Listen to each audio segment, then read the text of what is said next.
Nunca imagine que el silencio pudiera doler tanto. Que el frío de un sótano olvidado fuera menos cruel que la mirada de mi propio hijo cerrando la puerta desde afuera. Que el miedo tuviera esa forma tan extraña, tan íntima. No fue un grito, no fue violencia, fue algo peor. Fue la calma en sus ojos cuando giró la lave. Me llamo Ana. Tengo 57 años. He sido maestra durante más de 30. He criado a un hijo. He amado a un hombre durante casi 40 años. He conocido la felicidad sencilla, esa que no aparece en las películas pero que llena las tardes de domingo. Y también he conocido el miedo. No el miedo a un extraño. No el miedo a lo desconocido. Sino el miedo a despertar una mañana y dar cuenta de que tu vida entera fue construida sobre algo que nunca existió. Lo que voy a contar de paso hace 6 meses.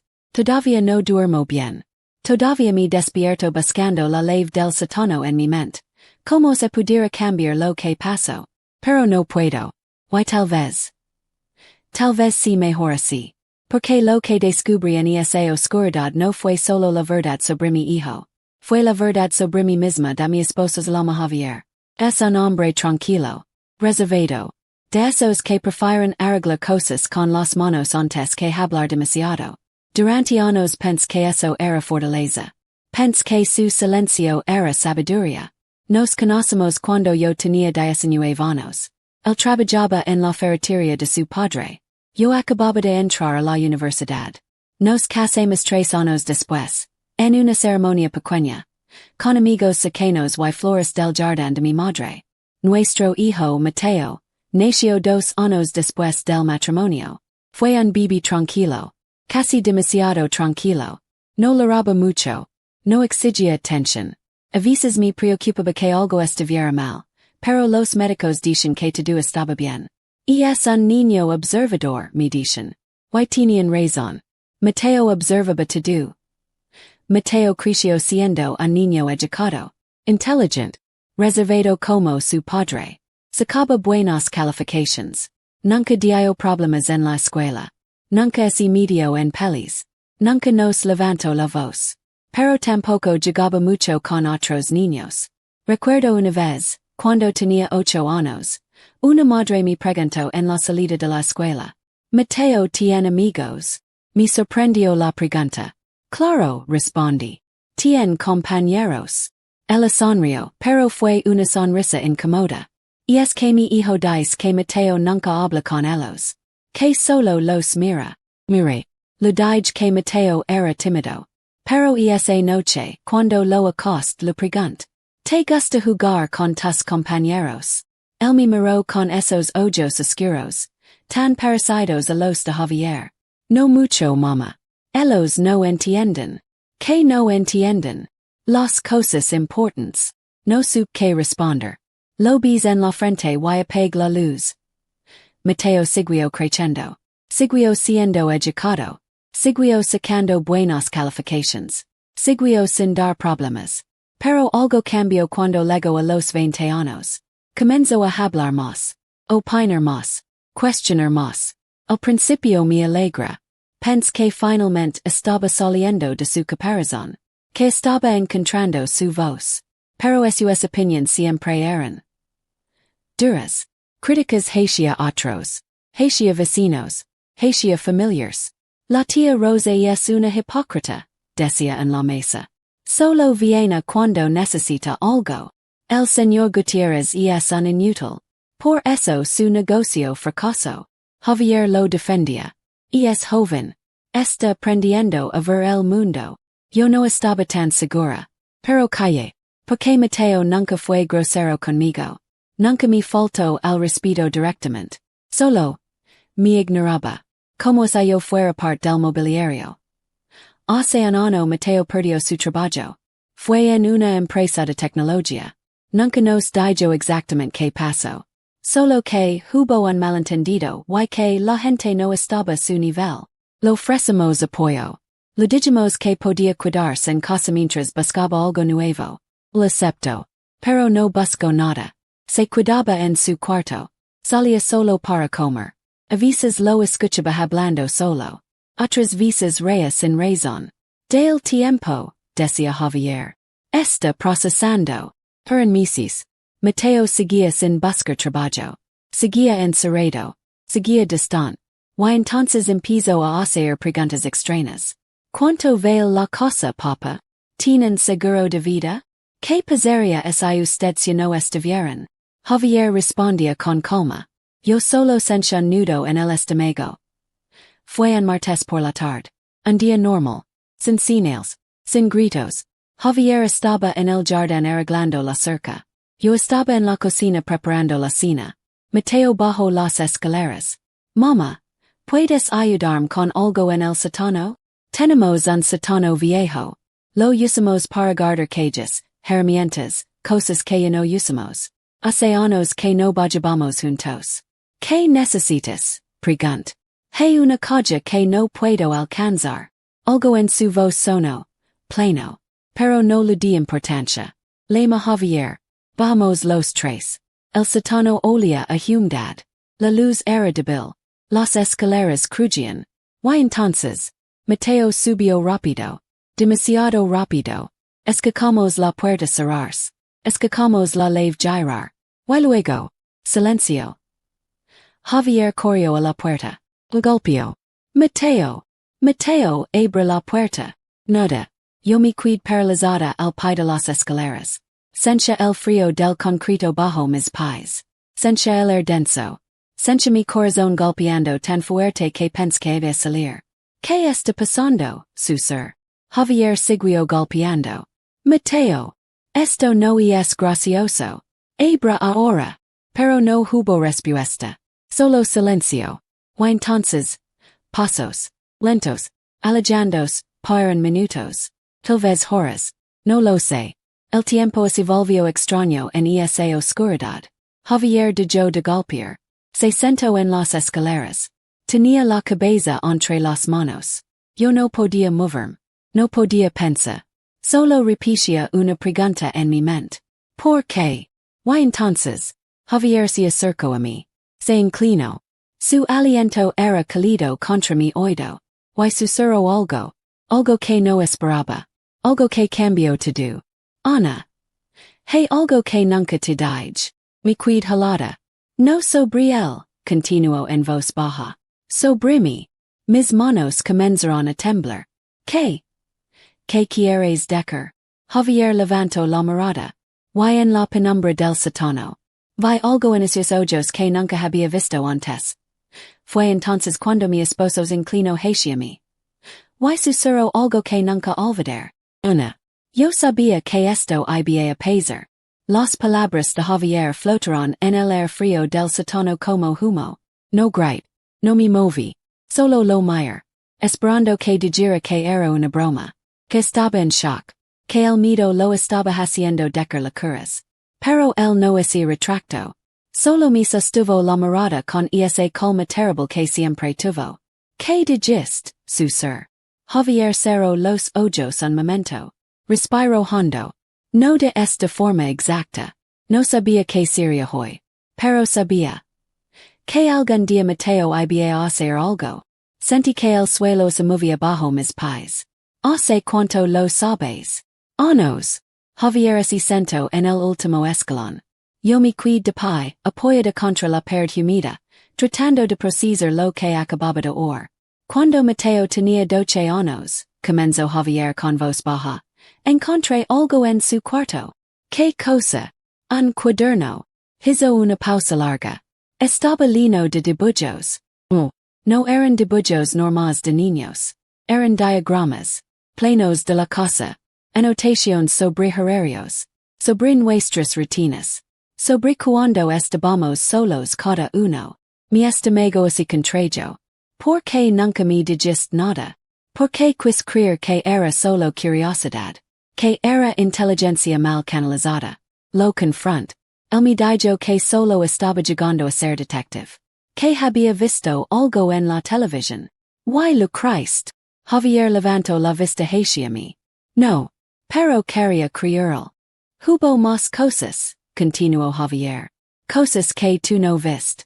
O que viste pero no quisiste ver. ¿Cómo que? ¿Recuerdas cuando el gato de los vecinos desapareció? Asentí lentamente. Mateo tenía 14 años.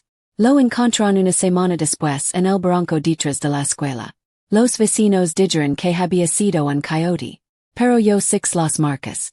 No fueron de un animal salvaje. Sentí náuseas. Estás diciendo que Mateo. No lo sé con seguridad. Pero los six llegar a casa y esa tarde con tierra bajo las uñas. Con arenazos en los brazos. Y cuando le pregunté que había pasado, me miró de una forma. Javier trago saliva. Me miró como si estuviera evaluando si yo era un problema. ¿Por qué nunca me dijiste nada de esto? Pregunt. Mi voz sonaba hueca. ¿Por qué eres su madre? ¿Y tú qué eres? Su padre. Pero no de la misma forma. No entendí. Javier lo notó en mi cara. Las madres tienen una conexión diferente, explicó. Ustedes cargan a sus hijos. Los alimentan con su cuerpo. Los protegen con algo que vie más allá de la lógica. Yo solo lo creí. Y siempre supe que había algo en el que no encajaba. No es cierto, susurró. Tú lo querías. Claro que lo quería. Lo sigo queriendo. Pero que era algo no significa no ver quién es realmente. Sus palabras me dolieron más que el frío del sótano. Porque en el fondo yo también había visto las señales de mi senté en el suelo. Las piernas ya no me sostenían. Y entonces empezaron a regresar. Los recuerdos. Pequeños momentos que yo había guardado en un rincón de mi mente. Momentos que había etiquetado como risas de niño. O etapas normales. Como aquella vez que Mateo tenía 6 años y lo pegó a su prima en la cara con un juguete. Ella lloró durante horas. Tenía un moretón horrible. Cuando le pregunté por qué lo había hecho, Mateo solo se encogió de hombres.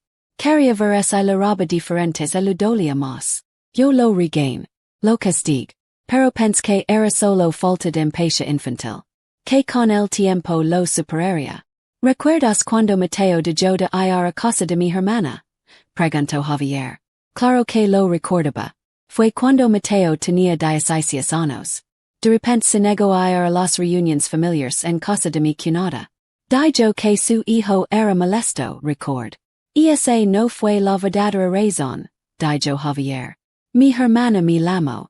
Me contó que sorprendió a Mateo intentando ahogar a su hijo en la piscina inflable del patio. Lo disfrazó como un juego, pero el niño estaba aterrado. Ella me pidió que no te dijera nada porque no quería causar problemas entre nosotros. Sentí que me faltaba el aire. ¿Cómo pudiste ocultarme eso? Porque lo habla Mateo. Lo advertí.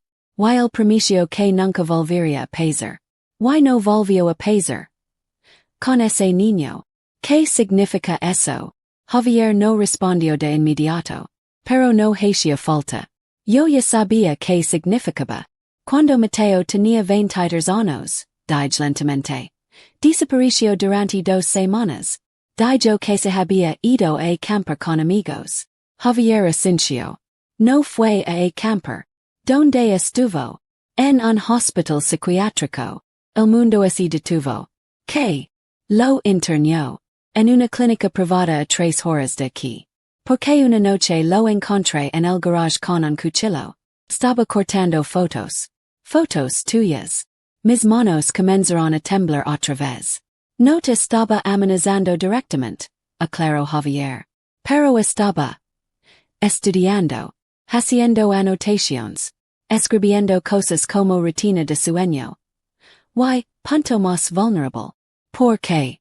¿Por qué haría eso?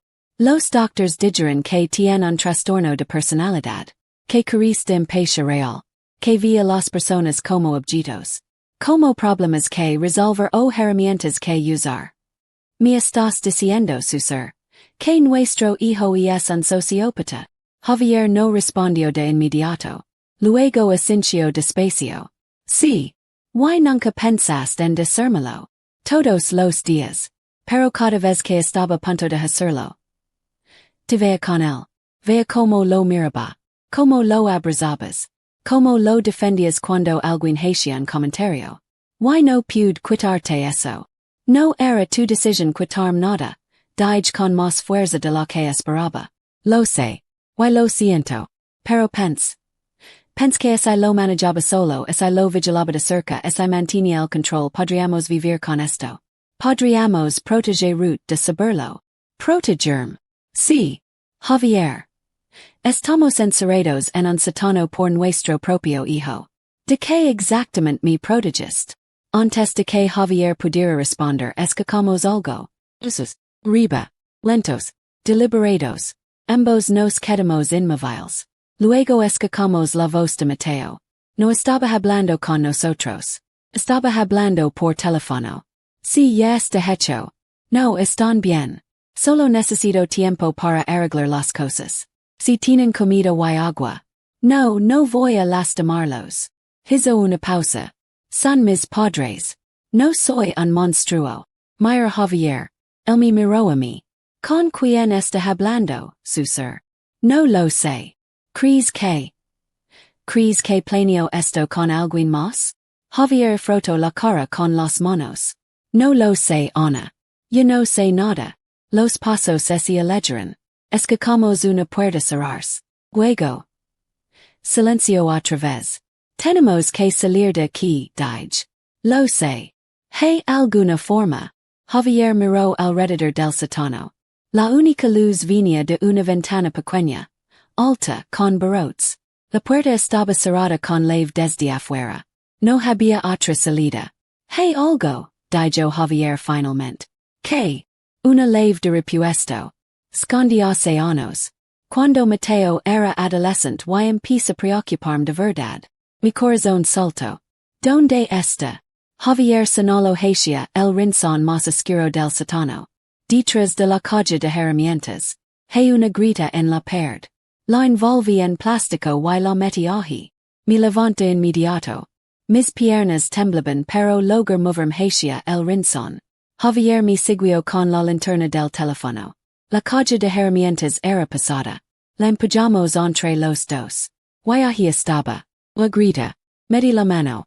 Toqué el plástico. Lo sac. Dentro había una llave pequeña oxidada. Esta abre la puerta, preguntó. Debería, dijo Javier. Y es una copia de la cerradura original. Subimos las escaleras en silencio. Mi mano temblaba mientras metía la llave en la cerradura. Jair. Hubo un clic suave. La puerta se abrió apenas una rendija. Pero no la empujé.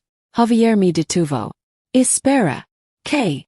Tenemos que pensar esto bien. Pensa que. Tenemos que salir. Ana, escúchame. Si salimos ahora. ¿Qué hacemos? Llamamos a la policía. Hacemos que arresten a nuestro hijo. Él nos encerró, Javier. Nos tiene prisioneros. Lo sé. Pero necesito que entiendas algo. Me tomo de los hombres. Si llamamos a la policía, Mateo va a ir a la cárcel. Y cuando salga. Va a ser peor. Peor que esto. Mucho peor. Porque ya no tendrá nada que perder. Y las personas como él. Cuando no tienen nada que perder. Son capaces de cualquier cosa. ¿Qué estás sugiriendo? Preguntó. Que salgamos. Que actuemos normal. Que le sigamos el juego hasta entender que es lo que realmente quiere. Seguir el juego. Javier, escuchate. Ana, conozco a Mateo mejor de lo que él cree. Esto no es solo crueldad. Esto es un plan. O quiere algo.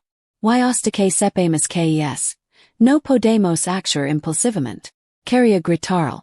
Quería decirle que estaba loco. Pero una parte de mí. Una parte muy pequeña. Sabía que tenía razón. Y si nos lastima mientras le seguimos el juego. No lo hará. Todavía no. ¿Cómo lo sabes? Porque si quisiera lastimarnos, ya lo habría hecho. Nos quedamos allí parados, frente a la puerta entreabierta. Libertad a solo unos centímetros. Pero también peligro. Necesito que confíes en mí, dijo Javier. Una última vez. Después de todo lo que te oculto, sé que no merezco tu confianza. Pero necesito que me dé esta oportunidad de arreglar las cosas. Arreglar las cosas. Javier, nuestro hijo es. No pude terminar la frase. Porque decirlo en voz alta lo hacía demasiado real. Lo sé, susurró Javier. Pero sigue siendo nuestro hijo. Y talvez todavía haya una forma de salvarlo. De salvarnos a todos. Ser los ojos. Respire hondo. Y tomé la decisión más difícil de mi vida. Está bien. Pero si algo sale mal. Si algo sale mal, cors. No mires atrás. Solo cors y pides ayuda. Senti. Javier empujó la puerta lentamente. No hizo ruido. Subimos las escaleras hacia la cocina. La casa estaba en silencio. Demasiado silencio. Y entonces, vimos a Mateo. Sentado en la sala. Esperándonos. Como si supiera exactamente cuando íbamos a salir. Mateo estaba sentado en el sillón de la sala. El mismo sillón donde solía sentarse a ver películas cuando era niño. Tenía las manos sobre las rodillas. La espalda recta. La mirada fija en nosotros. Nos sorprendió al vernos. No se movió. Solo sonrió. Una sonrisa pequeña. Controlada. Hola mamá. Hola papá. Su voz era tranquila. Como si nada hubiera pasado. Como si no nos hubiera encerrado en un sótano hace apenas unas horas. Javier me apretó la mano. Una señal. Mantén la calma. Mateo dije. Mi voz salió más firme de lo que esperaba. ¿Qué está pasando? Él inclinó la cabeza ligeramente. ¿A qué te refieres? Nos encerraste en el sótano. Ah, eso. Hizo una pausa. Fue un accidente. Un accidente. Sí. Puede ser sola. La cerradura es vieja. Ya sabes cómo es. Me miró directamente a los ojos. Sin parpadear. Sin vergüenza.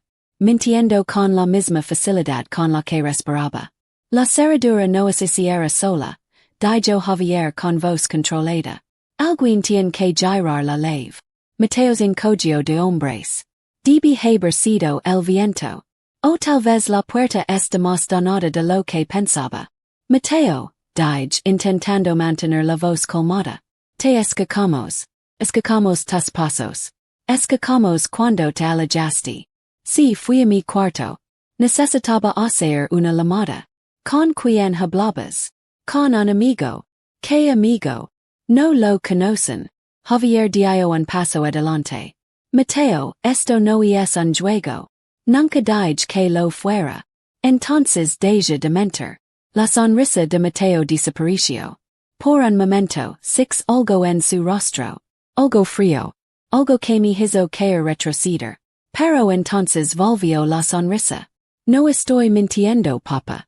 Ustedes son los que están sacando conclusiones equivocadas. Me senté en el sofá. Mis piernas ya no me sostenían. Javier se quedó de pie, observando a Mateo con esa mirada que yo conozco bien. La mirada de alguien que está evaluando una situación peligrosa. ¿Por qué no bajaste a ayudarnos? Preguntó. Si fue un accidente, ¿por qué no abriste la puerta de inmediato? Mateo se quedó pensando. ¿Cómo si estuviera eligiendo cuidadosamente sus palabras? ¿Por qué piensa que ustedes podrían salir solos? ¿Tienen la llave de emergencia? No. Mi corazón se detuvo. ¿Cómo sabía lo de la llave? Mira Javier. Su rostro no reveló nada, pero como sus manos se cerraron en puños. ¿Qué llave? Preguntó Javier con tono neutral. Mateo sonrió más ampliamente. Vamos, papá. Sé que escondiste una llave de repuesto hace años. Detrás de la caja de herramientas. En la grita de la perd. El silencio que siguió fue pesado. So. Javier no respondió. Yo tampoco. Mateo se levantó del sillón. Caminó hacia la cocina con movimientos lentos, deliberados. Sacó 3 vasos del armario. Sirvió agua. Regresó y puso los vasos sobre la mesa de centro. Deben tener sed, dijo. El sótano es muy seco. No toque el vaso. Javier tampoco. Mateo tomó el suyo y bebió despacio. ¿Saben cuando descubrí lo de la llave? Preguntó mientras dejaba el vaso sobre la mesa. Hace 5 años. Tenía 20. Estaba buscando herramientas para arreglar mi bicicleta. Vi que la calle estaba movida. Que había marcas frescas en el polvo. Entonces busqué. Hizo una pausa. Y encontré la llave envuelta en plástico. Escondida como un pequeño secreto. ¿Por qué la escondiste, papá? La pregunta flotó en el aire. Javier no respondió. Yo creo que sé por qué, continuó Mateo. Creo que tenías miedo de mí. Creo que pensabas que algún día yo podría hacer algo peligroso. Así que escondiste una leve de escape. Por eso acaso. Se sentó otra vez. Cruzó las piernas. Miró a Javier con esos ojos oscuros y vacíos. Tengo razón. Javier finalmente habló. Sí. La honestidad en su voz me sorprendió. Pero no a Mateo. Él solo asintió. Como si hubiera confirmado algo que ya sabía. Interesante. Y tú, mamá. Tú también tenías miedo de mí. Todas las miradas volvieron hacia mí. Mi corazón latía tan fuerte que pensé que Mateo podría escucharlo. Sabía que mi respuesta era importante. Que podía cambiar todo. No dije. Nunca tuve miedo de ti. Mateo inclinó la cabeza. ¿Estás segura? Eres mi hijo. Las madres no tienen miedo de sus hijos. Él sonrió, pero fue una sonrisa triste. Qué linda mentira, mamá. No es mentira. Claro que lo es. Puedo verlo en tus ojos. Puedo verlo en cómo te sientes. En cómo mantienes distancia. En cómo tus manos tiemblan. Mira mis manos. Estaba en lo cierto. Temblaban. ¿Quieren saber algo? Dijo Mateo mientras levantaba otra vez. He sabido durante años que ustedes me ven diferente. Que me tratan diferente. Como si fuera una bomba a punto de explotar. Camino hacia la ventana. Miró hacia afuera. Papa me llevó a un psiquiatra cuando tenía 16. Pensó que yo no sabía. Pero lo seguí un día. Vi la clínica. Vi los papeles. Se volvió hacia nosotros. Me diagnosticaron con trastorno de personalidad antisocial. ¿Saben lo que eso significa? No respondemos. Significa que no siento empatía como las personas normales. Que no conecto emocionalmente. Que veo el mundo de forma diferente. Hizo una pausa. Pero lo gracioso es que nunca me lo dijeron directamente. Usted solo empezaron a tratarme con más cuidado. Con más distancia. Como si fuera un extraño viviendo en su casa. ¿Saben que se siente eso? Preguntó Mateo. Su voz seguía siendo calmada. Pero había algo más ahora. Algo parecido a dolor. ¿Saben que se siente saber que tus propios padres te tienen miedo? Mateo. Empieza Decker. No, mamá. Déjame terminar. Ustedes nunca me dieron la oportunidad de explicarme. Nunca me preguntaron cómo me sentía. Solo asumieron que yo era peligroso. Que era malo. No pensemos eso, dijo Javier. Mentira. Papa escondió una leve de escape. Tú, señaló a Javier. Me llevaste a un hospital psiquiátrico sin mi consentimiento. Me encerraron durante 2 semanas. 2 semanas donde me trataron como un experimento. Su voz se elevó por primera vez. ¿Y todo para qué? Para que volviera a casa y siguieran tratándome igual. Para que siguieran fingiendo que todo estaba bien mientras planeaban como controlarme. Entonces decidí hacer algo, continuó Mateo. Decidí tomar control de mi propia vida. Decidí dejar de ser el monstruo silencioso en su casa y convertirme en alguien con poder. Por eso no sinceraste, pregunt. Lo ser para que me escucharan. Para que por una vez en sus vidas dejaran de asumir cosas sobre mí y me oyeran de verdad. Pudiste simplemente hablar con nosotros, dijo Javier. Como hablo cuando tenía 16 y me entendiste. Como hablo cuando tenía 12 y revisiste mi cuarto sin permiso. Como hablo todas las veces que intent sacarme y ustedes pusieron esa mirada de miedo en sus ojos. No supe qué responder. Porque parte lo que decía era verdad. Habíamos tenido miedo. Lo habíamos tratado diferente. Pero también había razones. ¿Qué quieres, Mateo? Preguntó Javier finalmente. Quiero respeto. Quiero que dejen de tratarme como un paciente. Quiero que me vean como un adulto capaz de tomar sus propias decisiones. Está bien. Te respetamos. Ahora déjanos ir. Mateo se rió. Fue una risa corta sin humor. No funciona así, papa. No pueden simplemente decir las palabras y esperar que yo les cree. Necesito pruebas.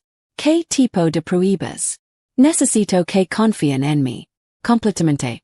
Sin reservas. ¿Cómo? Mateo sonrió. Esa sonrisa me heló la sangre. Voy a pedirles algo difícil. Ustedes van a hacerlo sin cuestionar. Sin llamar a la policía. Sin buscar ayuda externa. Solo van a confiar en mí. ¿Qué quieres que hagamos? Pregunt con voz temblorosa. Mateo camino hacia el otro lado de la sala. Abrió un cajón del mueble. Sacó unos papeles. Los puso sobre la mesa frente a nosotros. Quiero que firmen estos documentos. Javier tomó los papeles. Los leo. Su rostro se puso pálido. Esto es una transferencia de propiedad. De la casa. Así es. ¿Quieres que te demos la casa? No solo la casa. También quiero acceso a sus cuentas bancarias. Quiero que me pongan como beneficiario de sus seguros de vida. Quiero control total sobre sus finanzas. Mi corazón se detuvo. ¿Por qué? Porque necesito saber que confían en mí. Que me ven como alguien responsable. Como alguien capaz. Esto es una locura, dije. Lo es. Ustedes tienen casi 60 años.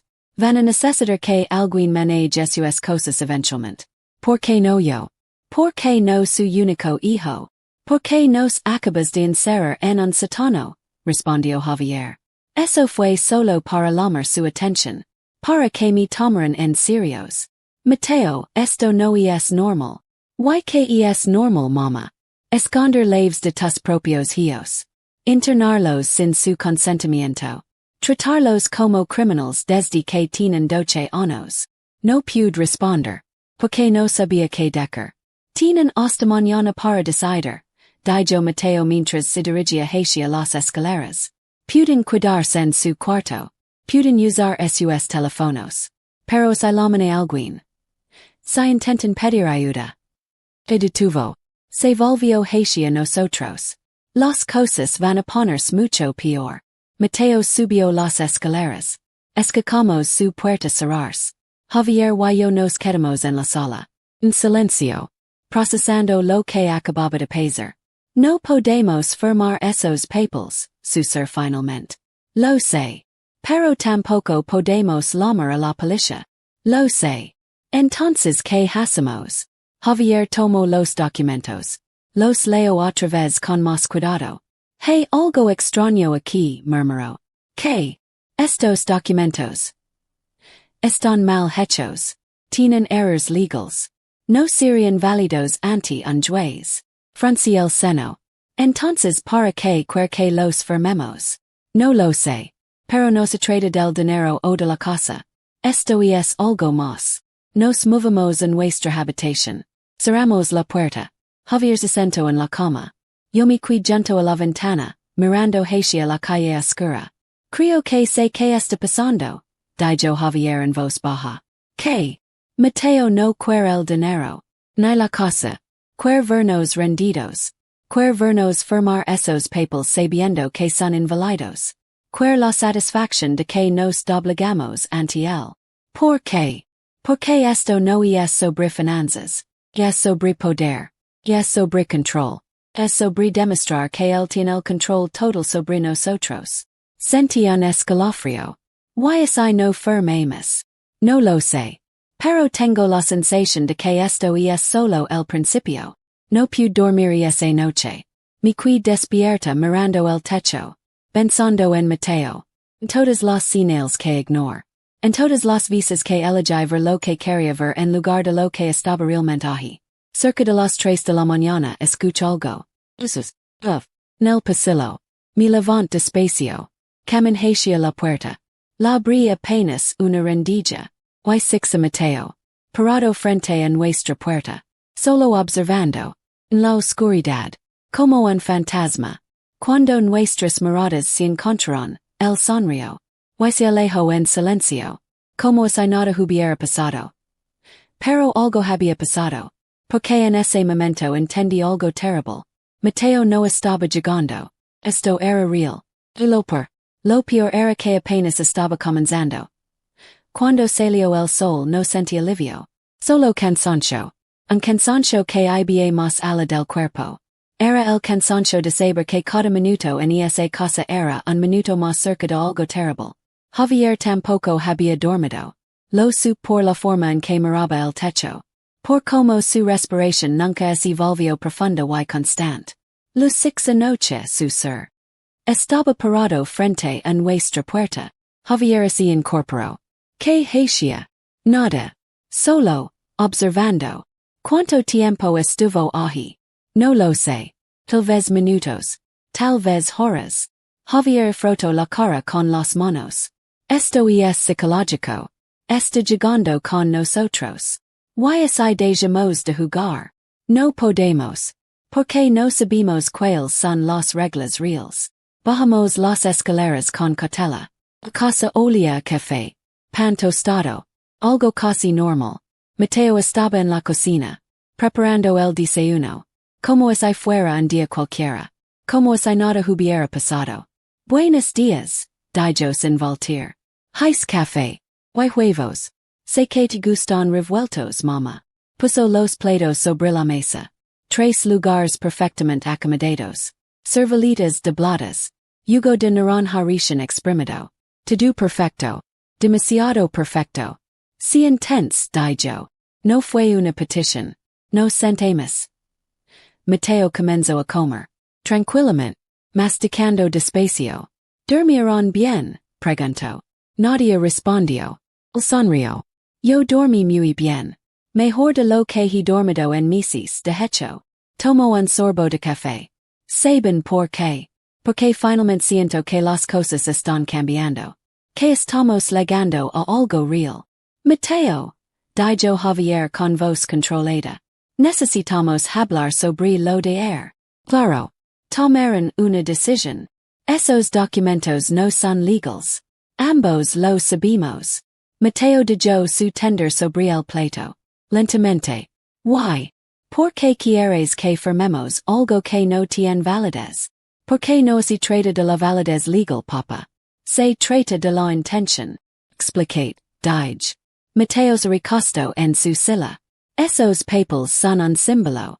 Son una muestra de que ustedes están dispuestos a dejar el control. Confiar en mí. A tratarme como un igual y no como un problema. Pero nos estás pidiendo todo, respondí. La casa. El dinero. Los seguros. ¿Y qué tiene de malo? Usted siempre dicen que un día todo será mío de todas formas. Solo estoy acelerando el proceso. Pero no es solo eso, verdad. Dijo Javier. Hey, algo más. Mateo sonrió. Esa sonrisa que me daba escalofríos.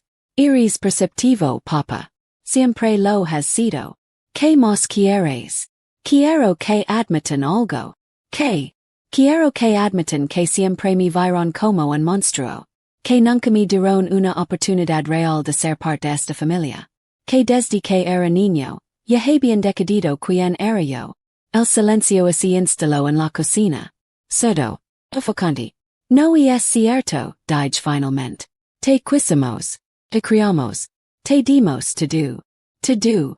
Me dieron amor real. O me dieron la versión cuidadosa del amor. Ese donde nunca bajaban la guardia. Donde nunca me abrazaban sin tensión en sus cuerpos. Sus palabras me dolieron. Porque había algo de verdad en ellas. Mateo, dijo Javier. No sabías lo del diagnóstico hasta hace poco. Antes de eso, también senches que te tratábamos diferente. Siempre lo sentí. El diagnóstico solo me dio un nombre para eso que siempre supe que estaba allí. ¿Y qué era? Que ustedes tenían miedo de su propio hijo. Mateo se levantó. Camino hacia la ventana. ¿Recuerdan cuando tenía 7 años? Había una feria en el pueblo. Yo quería subir a la rueda de la fortuna. ¿Recuerda ese día? Sí, dije. Te levamos. Pero cuando llegamos, papá dijo que era mejor no subir. Que era peligroso. Que había escuchado que esas rutas no eran seguras. Eran preocupaciones legítimas, dijo Javier. No. Era porque tenías miedo de que yo hiciera algo. Tenías miedo de dejarme subir a un lugar alto donde no podrías controlarme. Eso no es cierto. No. Entonces expliqué por qué ese mismo día six a otros padres sabiendo con sus hijos sin problema. Expliqué por qué nosotros fuimos los únicos que nos fuimos sin saber nada. No supe qué responder. Porque tenía razón. Javier había insistido en que nos fuéramos. Yo había aceptado sin cuestionar. Eso fue solo el principio, continuó Mateo. Cuando tenía 10 años, me apunt al equipo de natación. Recuerden que pasó. Te retiramos, admití. Porque el entrenador dijo que eras demasiado agresivo en el agua. El entrenador dijo que era competitivo, que tenía potencial. Pero ustedes interpretaron competitivo como peligroso. Me sacaron del equipo sin siquiera preguntar mi versión. Cada palabra era como un cuchillo. Porque recordaba esos momentos. Recordaba como había justificado cada decisión. Cuando tenía 14, siguió Mateo. Una niña de mi clase me invitó a su fiesta de cumpleaños. Era la primera vez que alguien me invitaba a algo. Pero mamá dijo que no podía ir que tenía mucha tarea. Tenías un examen importante, dije débilmente. No, mamá. Tenías miedo de que hiciera algo vergonzoso. De que confirmaras frente a otros padres que tu hijo era diferente. No puedes culparnos por protegerut, dijo Javier. Éramos tus padres. Era nuestro trabajo. Protegerme. Oh, protegers de mí. Mateo, tú mismo admitiste que tienes un trastorno. Que no sientes empatía como otras personas. Pero eso no significa que sea un monstruo. No significa que no pueda funcionar en la sociedad. No significa que merezca vivir en una jaula invisible. Nunca te enjaulamos. No. Entonces expliqué por qué nunca pude tener amigos. Por qué nunca pude salir solo. Por qué cada vez que hacía algo, ustedes estaban ahí vigilando, esperando a que metiera la pata. Por qué las cosas que hacías nos preocupaban, dije. Mi voz quebró. Las cosas que veíamos no eran normales. Como que. Como lo que lo hices del gato. El silencio fue absoluto. No lo hice nada al gato, dijo Mateo en voz baja. Mateo. No lo hice nada. Encontré al gato ya muerto. Lo estaba examinando. Tratando de entender qué había pasado. Tenías tierra bajo las uñas, dijo Javier. Aranazos en los brazos. ¿Por qué lo encontré en el barranco? ¿Por qué vaya para verlo? Porque era un niño curioso. También había marcas en el cuerpo del gato. Marcas que no eran de un animal. Eso me hace culpable. El solo hecho de estar cerca de algo muerto me convierte en asesino. Su voz se elevó por primera vez. Eso es exactamente lo que estoy diciendo. Usted siempre asumirán lo peor. Siempre me juzgarán culpable sin pruebas. Mira Javier.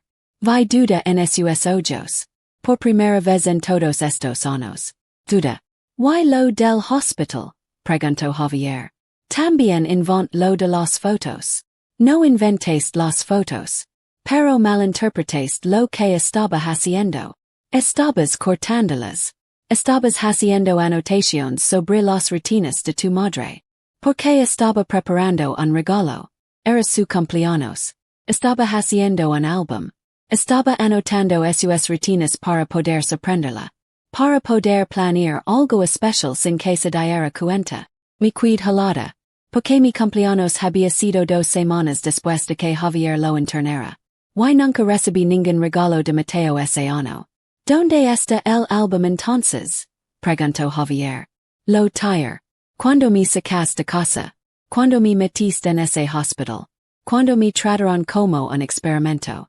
Ya no tenía sentido terminarlo. Algo no encajaba. Algo en su historia no cuadraba. Pero no podía señalar exactamente qué. Mateo, dije despacio. Si todo esto es un malentendido. Si realmente hemos estado equivocados todo este tiempo. ¿Por qué nos enceraste? Él me miró. Por un momento, six algo en esos ojos. Algo que no pude descifrar. Porque era la única forma de que me escucharan. La única forma de romper el patrón. Si hubiera tratado de hablar normalmente. Ustedes habrían encontrado una excusa. Habrían desviado la conversación. Habrían seguido viendo como el problema. Pudiste simplemente hablar. Y lo intent mama. Cientos de veces. Pero cada vez que trataba de acercarme, usted se hacía legible. Literal o emocionalmente. Mateo regresó a la mesa. Presento. Puso las manos sobre los documentos. Por eso necesito esto. Necesito que firmen estos papeles no porque son legals, sino porque significan algo. Significan que están dispuestos a confiar en mí. A darme una oportunidad real. ¿Y si los firmamos? Pregunt. ¿Qué pasa después? Después seguimos con nuestras vidas. Juntos. Como una familia real. Sin miedo. Sin secretos. ¿Y si no firmamos? La pregunta quedó suspendida en el aire. Mateo no respondió de inmediato. Solo nos miró. Con esos ojos oscuros y vacíos. Entonces supongo que tendré que aceptar que nunca van a cambiar. Que siempre ser el monstruo en su historia. Eso no es justo, dije. No. Entonces demuéstrenlo. Firmen los papeles. Muestran que están dispuestos a verme diferente. Javier tomó los documentos. Los miró otra vez. Necesito tiempo para pensarlo. Tienen hasta las 6 de la tarde, dijo Mateo. Después tendré que asumir que su respuesta es no. ¿Y qué pasará si es no? Mateo se levantó. Recogió su plato. Lo llevó al fregadero. Prefiero no pensarlo. Porque eso significaría que después de todo este tiempo, nada ha cambiado. ¿Y si nada ha cambiado? Se detuvo. Se volvió hacia nosotros. Entonces yo tampoco tengo razones para cambiar. Mateo subió las escaleras. Nos dejó solos en la cocina. Javier inmediatamente sacó su teléfono. Voy a llamar a la policía. No. Ana, esto no puede seguir. Si llamas lo escuchará. ¿Y no sabemos qué hará? Entonces nos vamos. Ahora. Salimos por la puerta principal y corrimos. ¿Y después? Vivimos con miedo el resto de nuestras vidas. Javier dejó el teléfono sobre la mesa. ¿Qué propones entonces? Propongo que entendamos qué es lo que realmente quiero. Porque hay algo más. Algo que no está diciendo. ¿Cómo lo sabes? Porque conozco a nuestro hijo. ¿Y esto? Esto es demasiado elaborado para ser solo sobre firmar unos papeles inválidos. Como si lo hubiera invocado, el teléfono de Javier vibró. Un mensaje de texto. De un número desconocido. Javier lo abrió. Su rostro se puso pálido. ¿Qué dice? Pregunt. Él me pasó el teléfono. El mensaje decía. Dejen de planear. Dejen de buscar salidas. Solo tienen que decidir. ¿Confían en su hijo o no? La respuesta dirá todo lo que necesito saber. Y por cierto. Las paredes de esta casa son delgadas. Puedo escuchar cada palabra que dicen. Mir hacia arriba. Hacia el techo. Donde estaba el cuarto de Mateo.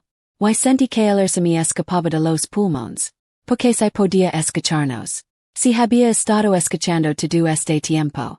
Entonces sabía todo lo que habíamos dicho. Todo lo que habíamos planeado. Y eso significaba que nunca tuvimos control. Nunca tuvimos una oportunidad. Desde el principio. Él ya había ganado. Javier dejó el teléfono sobre la mesa. Nos miramos sin hablar. Porque ahora cada palabra era un riesgo. Cada susurro podía ser escuchado. Cada plan podía ser descubierto antes de siquiera intentarlo. Javier señaló hacia la puerta del jardín. Entendí. Necesitábamos salir de la casa. Necesitábamos un lugar donde Mateo no pudiera escucharnos. Nos levantamos lentamente. Tratando de actuar normal. Como si solo fuéramos a tomar aire fresco. Afuera el sol brillaba. Los pájaros cantaban. El mundo seguía siendo normal. Excepto el nuestro. Caminamos hasta el final del jardín.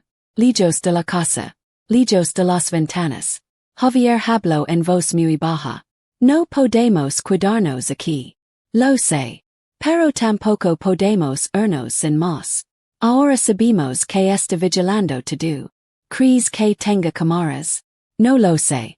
Pero claramente ha estado planeando esto durante mucho tiempo. Mayer hacia la casa. Hacia la ventana del segundo piso. La cortina es y movió apenas. Una sombra detrás del cristal. Observándonos. Javier susurró. Y si tiene razón. Sobre qué. Sobre nosotros. Sobre cómo lo tratamos. Javier frunció el seno. Ana nos encerró en un sótano. Está llegando con nosotros. Está usando el miedo como arma. Lo sé. Pero. Y si parte lo que dice es verdad. Y si realmente lo juzgamos mal algunas veces. Incluso si lo hicimos. Eso no justifica esto. No lo justifica. Pero tal vez lo explica. Javier negó con la cabeza. No puedes estar considerando firmar esos papeles. No lo estoy. Solo estoy tratando de entender qué es lo que realmente quiero.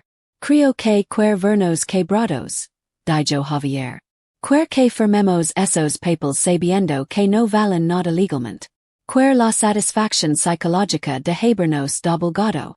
Pero para qué. ¿Qué gana con eso? Control. Validación. Prueba de que él tenía razón sobre nosotros todo este tiempo. Y después. ¿Qué pasa después de que firmemos o no firmemos? Javier no respondió. Porque ambos sabíamos que esa era la pregunta más aterradora.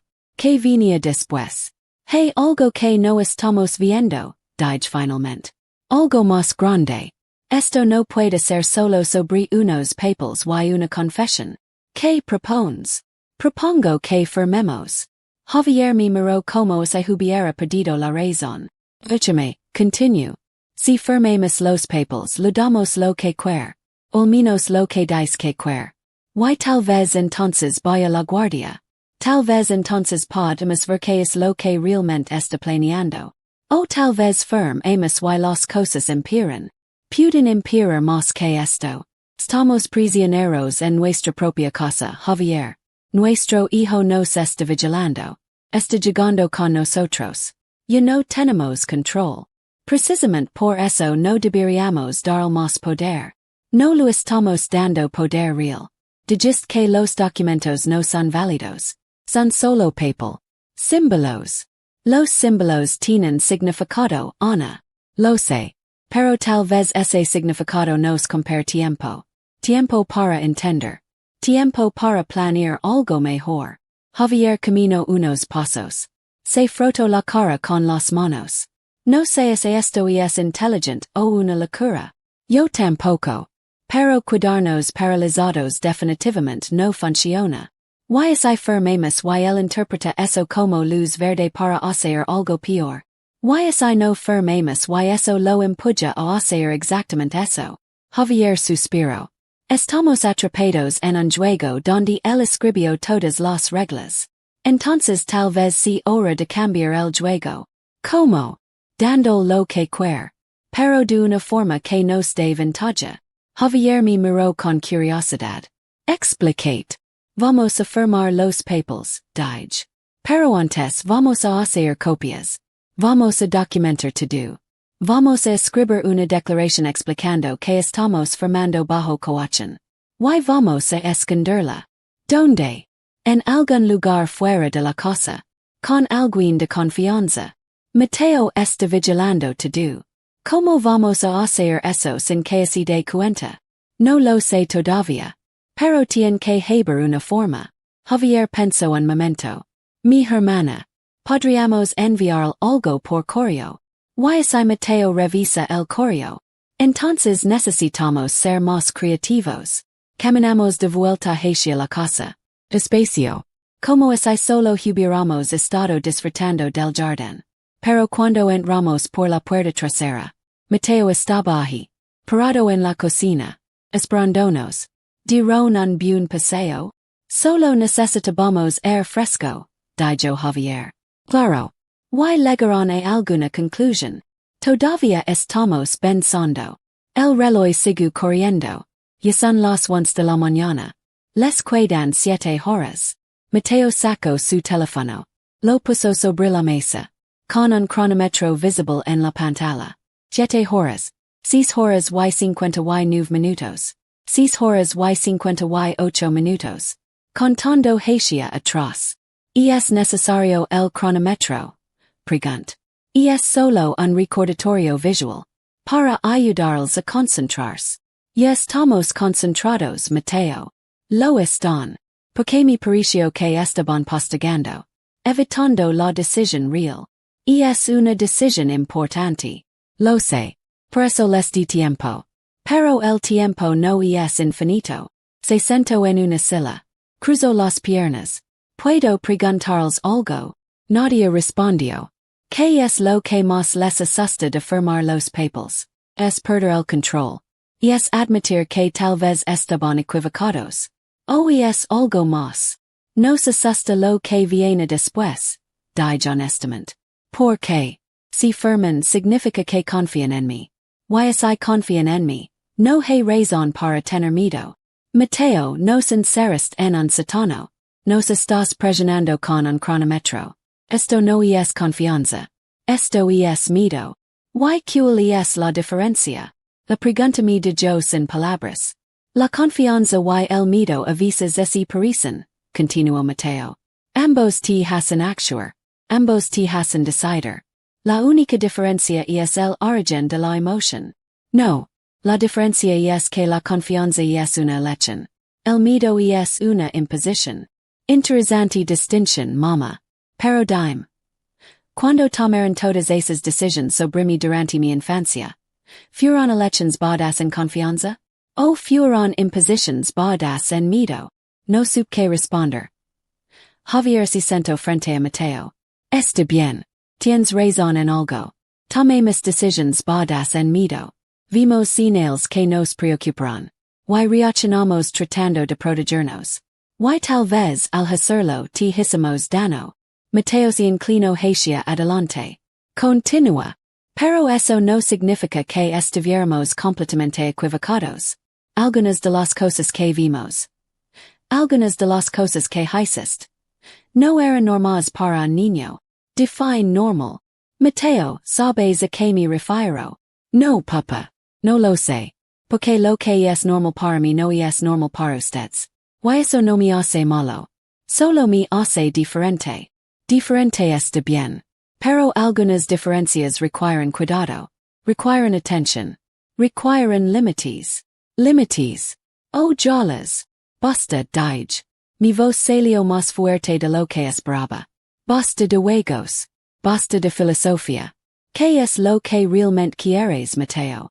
Se recostó en su silla. Me miró con esos ojos que ya no reconoce. Quiero que me ven.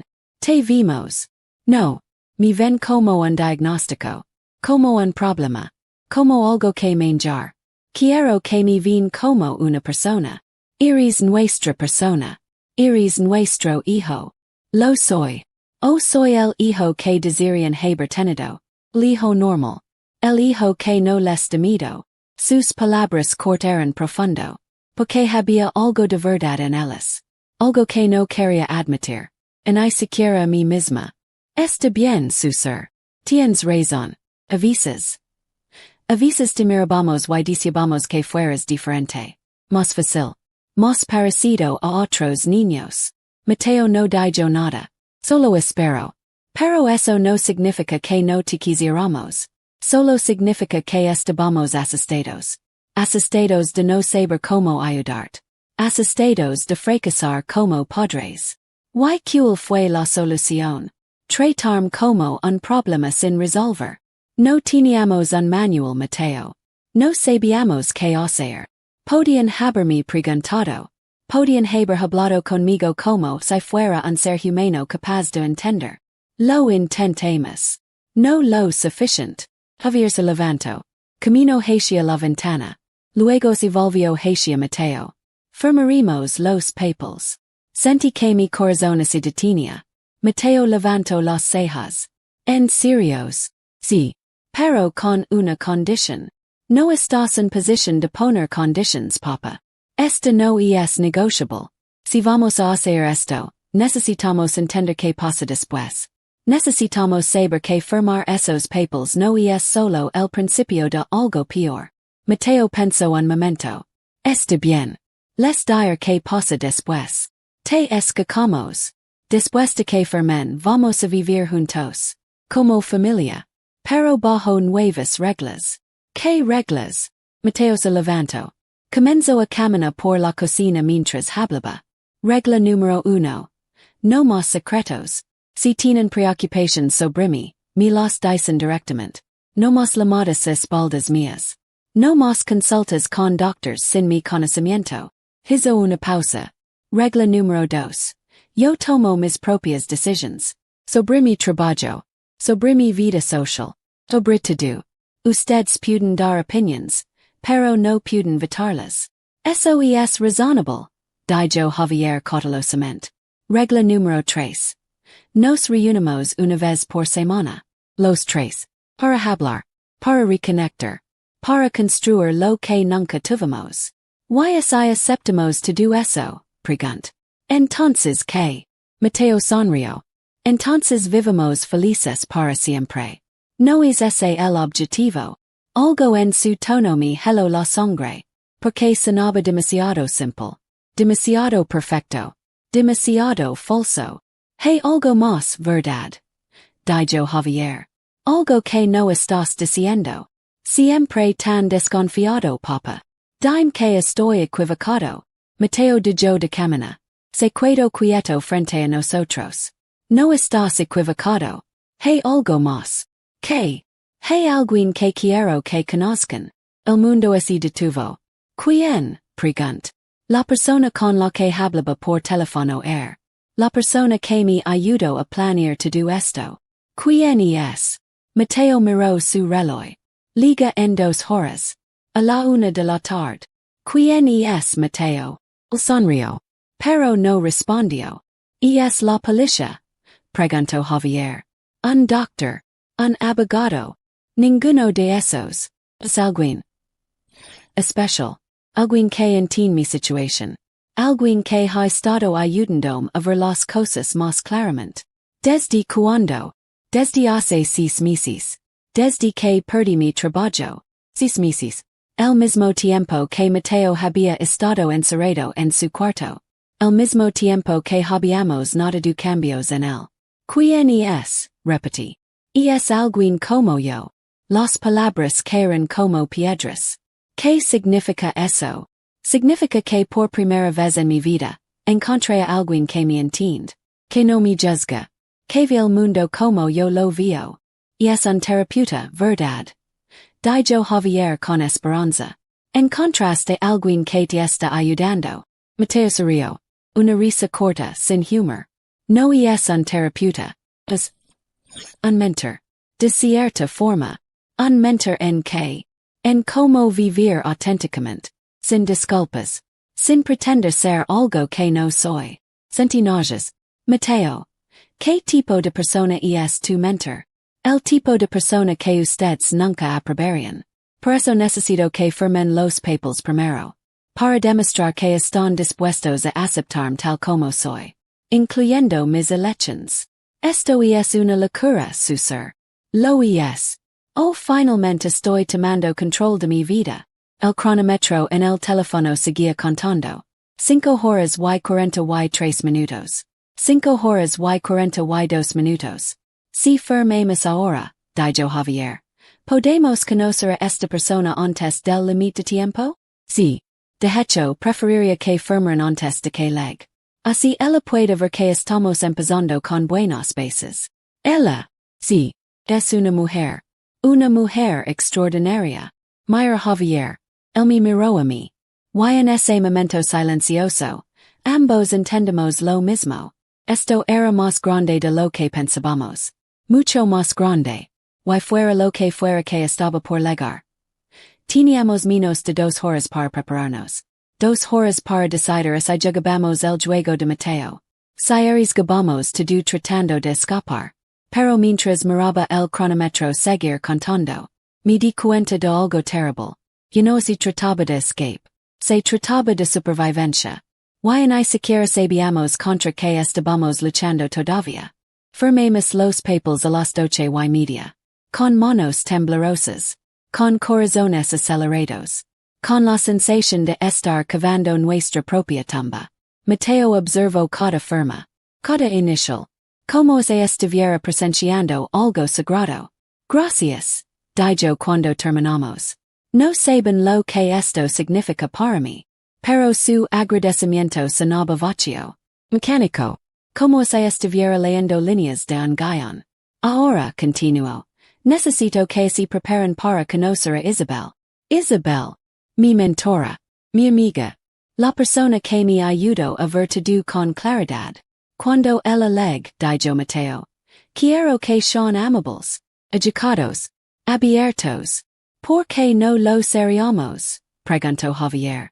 ¿Por qué Isabel es diferente? Why ustedes tienen un historial de no reaccionar bien ante lo diferente? El comentario dolió. Porque era verdad. Diferente como, pregunt. Lo verán. Solo les pido que la juzguen por quien es. No por lo que asumen que es. Mateo, necesitamos más información. ¿Quién es esta mujer? ¿De dónde la conoces? La conocí en línea. En un foro. Para personas como yo. ¿Un foro de qué? De personas incomprendidas. La vaguedad de su respuesta me inquietó más que cualquier detalle específico. Mateo nos hizo cambiar de ropa. Quiero que esto sea especial, dijo. Como cuando reciben visitas importantes. ¿Por qué es tan importante? Preguntó Javier mientras subíamos las escaleras. Porque Isabel no es solo mi amiga. Es mi futura compañera. Me detuve en seco. Tu compañera. Sí. Vamos a vivir juntos. B. En esta casa. Aquí. ¿Por qué te sorprende? Es mi casa ahora, ¿no? Firmaron los papeles. Mateo, esos papeles no son legals. Pero son simbólicos. Y en este momento, los símbolos son lo único que importa. Antes de dejarnos en nuestro cuarto, Mateo nos llevó el suyo. Lo había transformado. Las paredes estaban cubiertas de notas, diagramas, fotos, impresos de conversations en línea. ¿Qué es todo esto, susurró? Es mi investigación, mi trabajo, mi plan para una vida mejor. Me acerco una de las paredes. Había fotos de nosotros. A Javier y de mí. En diferentes momentos. En diferentes lugares. Algunas eran de hace años. Otras eran recientes. Nos has estado fotografiando. Documentando. Hay una diferencia. ¿Para qué? Para entender. Para analizar. Para ver los patrones. Mateo señaló uno de los diagramas. Era un calendario. Con marcas en ciertos días. Estos son los días en que Papa salió de casa sin decirme donde iba. 32 veces en los últimos 2 años. Salgo a hacer mandados, dijo Javier. Y es normal. ¿Y estas? Mateo señaló otro conjunto de marcas. Son las veces que mamá llamó a alguien y terminó la conversación cuando yo entré a la habitación. 47 veces. Mateo, esto es inquietante. Lo sé. Pero saben que es más inquietante. Que ustedes nunca confían en mí lo suficiente como para simplemente decirme la verdad. La verdad sobre qué. Sobre todo. Sobre el hospital. Sobre sus preocupaciones. Sobre cómo me ven. Había otra sección de la pared. Con capturas de pantalla de conversations. Isabel me ayudó a ver todo esto con claridad. Dijo Mateo. Ella también viene de una familia que no la entendía. Que la juzgaba. Que tenía miedo de ella. Lee algunas de las conversations. Mensajes entre Mateo y Isabel. Hablando sobre liberación. Sobre tomar control. Sobre hacer que los demás entiendan. Mateo, dijo con voz temblorosa. ¿Qué significa hacer que los demás entiendan? Significa exactamente lo que acabamos de hacer. Crear una situación donde las personas no pueden escapar de la verdad. Donde tengan que enfrentarla. Eso es lo que Isabel hizo con su familia. Mateo sonrió. Entre otras cosas. A la una en punto, escapamos un auto detenerse frente a la casa. Mi corazón latía tan fuerte que pensé que se saldría de mi pecho. Javier me tomó de la mano. Mateo bajó las escaleras corriendo. Con más emoción de la que lo había visto en años. Como un niño esperando a un amigo. Pero esto no era un amigo normal. Lo sabía. Lo sentí la puerta se abrió. Y ella entró. Isabel era joven. Tal vez 25 años. Alta delgada. Con cabello oscuro recogido en una cola de caballo. Vestía de forma simple. Jeans y una camisa blanca. Nada amenazante. Nada obvio. Pero había algo en esos ojos. Algo vacío. Como los de Mateo. Hola. Dijo con una sonrisa que no ligaba a esos ojos. Ustedes deben ser los padres de Mateo. Extendió la mano. Javier la estrechó con cautela. Yo también. Su mano estaba fría. Y es un placer conocerlos finalmente, dijo Isabel mientras entraba a la sala. Mateo me ha hablado mucho de ustedes. Él no nos ha hablado nada de ti, dije tratando de mantener la voz neutral. Lo sé. Mateo quería esperar el momento adecuado. Y este es el momento adecuado. Se sentó en el sofá, sin que nadie la invitara, con una familiaridad que me inquietó. Como si conociera la casa. Como si perteneciera aquí. ¿Quieres algo de tomar? Preguntó Mateo. Agua está bien. Mateo fue a la cocina. Nos dejó solos con ella. Entonces, dijo Isabel mirandome directamente. Mateo me dijo que finalmente firmaron los papeles. Eso es progreso. ¿Tú lo sabías? Preguntó Javier. ¿Sabías lo que planeaba hacer? Por supuesto. Yo lo ayudo a planear todo. La sangre se me heló. ¿Por qué? Porque Mateo necesitaba una forma de romper el patrón. A hacerlos ver. Y a veces las medidas extremas son las únicas que funcionan. Encerrarnos en un sótano no es una medida. Es un crimen. Isabel inclinó la cabeza. Lo es. O es simplemente una lección necesaria. ¿Quién eres tú? Preguntó. ¿Qué quieres de nosotros? No quiero nada de ustedes. Solo quiero ayudar a Mateo a ser libre. Mateo regresó con el agua. Se sentó junto a Isabel. Más cerca de lo normal. Demasiado cerca. Isabel también tuvo problemas con su familia, dijo Mateo. Cuéntales. Isabel tomó un sorbo de agua. Mis padres eran como ustedes. Vean el mundo de una forma. Yo lo veía de otra. Pensaron que había algo malo en mí. Me llevaron a doctors. Terapeutas. Trataron de arreglarme. Hizo una pausa. Pero yo no necesitaba ser arreglada. Solo necesitaba ser entendida. ¿Y cómo resolviste eso? Preguntó Javier. Les enseño. De la misma forma que Mateo les está enseñando a ustedes. Los encerraste en un sótano. Isabel sonrió. Entre otras cosas. ¿Dónde están tus padres ahora? Preguntó.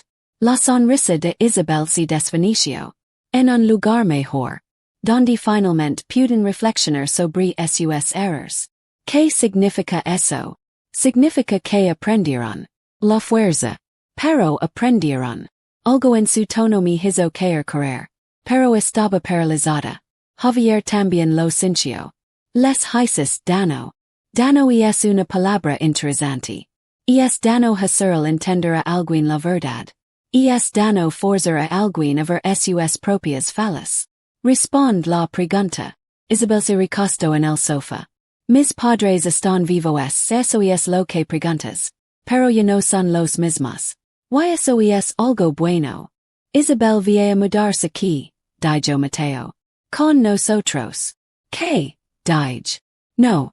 Eso no viene a pasar. Ya pasó. Firmaron los papeles. Este es mi casa ahora. Y yo decido quién vive aquí. Mateo, esos papeles no significan nada legalmente. Pero significan algo emocionalmente, moralmente, simbólicamente. Ustedes dijeron que confiaban en mí. Ahora voy a probar si eso es verdad. Verán, continuó Isabel.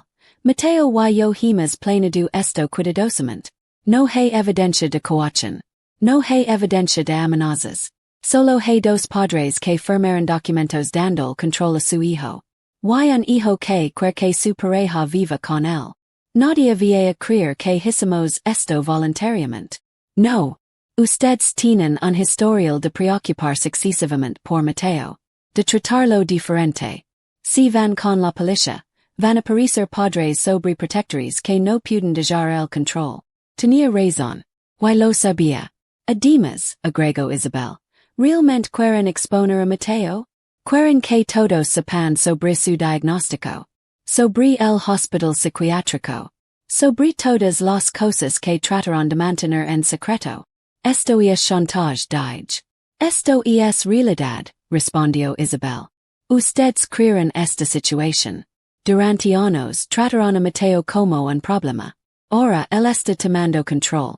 Y yo estoy aquí para asegurarme de que no lo destruyan otra vez. No vamos a destruirlo. No. Entonces pruébenlo. Déjenme cuidarme. Déjenos vivir aquí. Como familia. Tú no eres familia. Todavía no. Pero lo ser. Miró a Mateo con una sonrisa que me revolvió el estómago. Mateo y yo vamos a casarnos. ¿Qué? Susurró.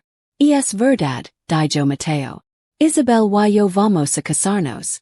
En 3 meses. Y quiero que estén ahí. Quiero su bendición.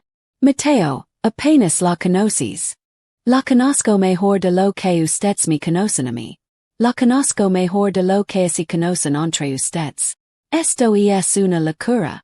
Lo es. O simplemente es diferente a lo que esperaban. Javier se acercó a Mateo. Hijo, por favor. Piensa esto bien. Esto no es normal.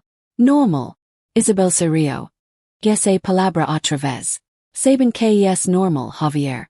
Normal es una prisión. Normal es lo que la sociedad usa para controlar a las personas que piensan diferente. Normal es también salud mental. Es bienestar. Es seguridad. No. Normal es conformidad. Y nosotros nos negamos a conformarnos. Tienen 2 options, dijo Mateo. Pueden aceptar esto. Pueden darnos su bendición. Pueden vivir aquí con nosotros, como familia. Oh. Ok. O pueden irse. Ahora. Hoy. Y nunca volver a verme. La amenaza quedó suspendida en el aire. ¿Nos está sacando de nuestra propia casa? Preguntó Javier. No. Les estoy dando una lección. Algo que ustedes nunca me dieron a mí. Mateo, no puedes hacer esto. Sí puedo. Y lo estoy haciendo. Así que deciden. Se quedan y aceptan mi vida. O se van y me pierden para siempre. Mira Javier. Él me miró a mí. Y en ese momento. Supe que habíamos perdido. No solo esta batalla. Sino la guerra completa. Porque fuera lo que fuera que habíamos creado. Fuera en quien se había convertido nuestro hijo. Y no era nuestro. Nunca lo fue. Y tal vez nunca lo sería. Pero la pregunta que me mantuvo despierta esa noche no fue sobre el pasado. Fue sobre el futuro. Porque se nos quedamos. ¿Qué más nos esperaba? Necesitamos tiempo para pensar. Dije finalmente. Isabel miró su reloj. Tienen una hora. Una hora para decidir sobre nuestro futuro completo. Una hora es más de lo que Mateo tuvo cuando lo internaron. Más de lo que tuvo cuando revisaron su cuarto sin permiso. Más de lo que tuvo en todas las decisiones que tomaron por él. Su voz era calmada. Calculada. Pero había veneno en cada palabra. Vamos a nuestro cuarto. Dijo Javier tomándome del brazo. Claro, dijo Mateo. Pero recuerden. Puedo escuchar todo. Nos quedamos helados. Todavía nos estás vigilando. Solo siendo honesto. Las paredes son delgadas. Y ustedes tienden a hablar alto cuando están estresados. Subimos las escaleras en silencio. Entramos en nuestro cuarto. Cerramos la puerta. Javier puso música en su teléfono. Pero suficiente para cubrir nuestras voces. Nos sentamos en el borde de la cama. Tan cerca que nuestras cabezas casi tocaban. No podemos cuidarnos, susurró Javier. ¿Y a dónde iremos? A cualquier lugar. Con mi hermana. Con amigos. A un hotel. Y después. Vivamos el resto de nuestras vidas siendo de nuestro propio hijo. Ana, esa mujer es peligrosa. Lo que sí que lo esté haciendo a Mateo. O lo que Mateo lo está haciendo a ella. Javier se quedó quieto. ¿Qué quieres decir? Javier piénsalo. Isabel dice que viene de una familia problemática. Que sus padres aprendieron la lección. Y si Mateo la está manipulando a ella también. O están manipulándonos juntos. Tal vez. Pero hay algo en ella. Algo que no encaja. Todo en ella no encaja. No. Es diferente. Cuando habla de sus padres. Hay algo en sus ojos. No es triunfo. Es dolor. Javier me miró con escepticismo. ¿Estás sintiendo lástima por ella? No. Solo estoy tratando de entender. No hay nada que entender. Es peligrosa. Punto. Si nos vamos, continue. Mateos cuidara con ella. Olo. Y si ella es realmente peligrosa. No es nuestra responsabilidad salvarlo de sus propias decisions. Es nuestro hijo.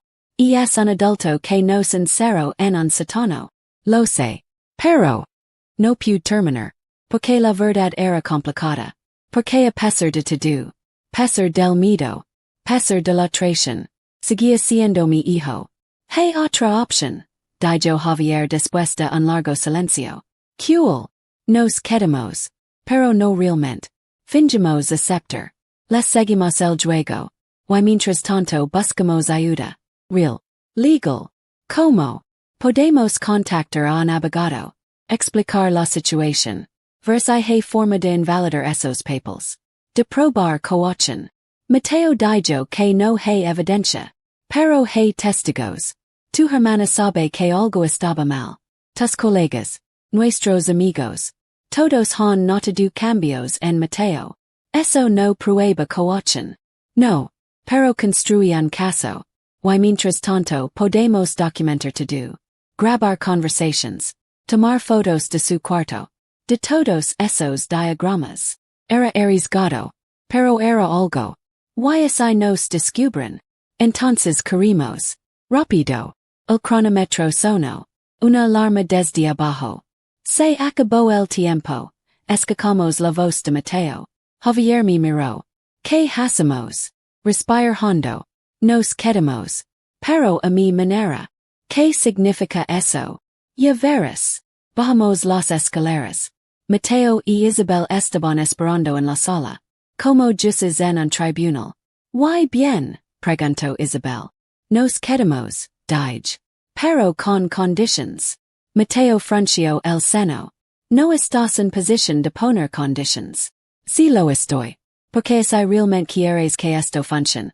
Necesitas nuestra cooperación genuina. No solo nuestra presencia forzada. Isabel se inclinó hacia adelante. Interesada. Continúa. Primera condición. Isabel puede quedarse, pero en el cuarto de huéspedes. No con Mateo. No hasta que estén casados oficialmente. Eso es anticuado, dijo Mateo. Yes, respeto. Y si quieres mi bendición para la boda. Necesito tiempo para conocerla. Para confiar en ella. Isabel sonrió ligeramente. Acepto. Segunda condición. Continue. Nosotros mantenemos acceso a nuestro cuarto. Con leve. Privacidad real. No más vigilancia.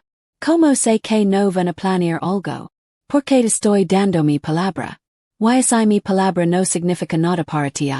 Entonces nada de esto tiene sentido. Mateo miró a Isabel. Ella asintió levemente. Está bien, dijo Mateo. Pero ustedes también tienen que dar su palabra de que no van a llamar la policía. Anaya doctors. Anaya Nadia. Por ahora dije. Te doy mi palabra por ahora. Pero si las cosas se ponen difíciles, necesito el derecho de buscar ayuda. Define difíciles. Violencia. Amenazas directas.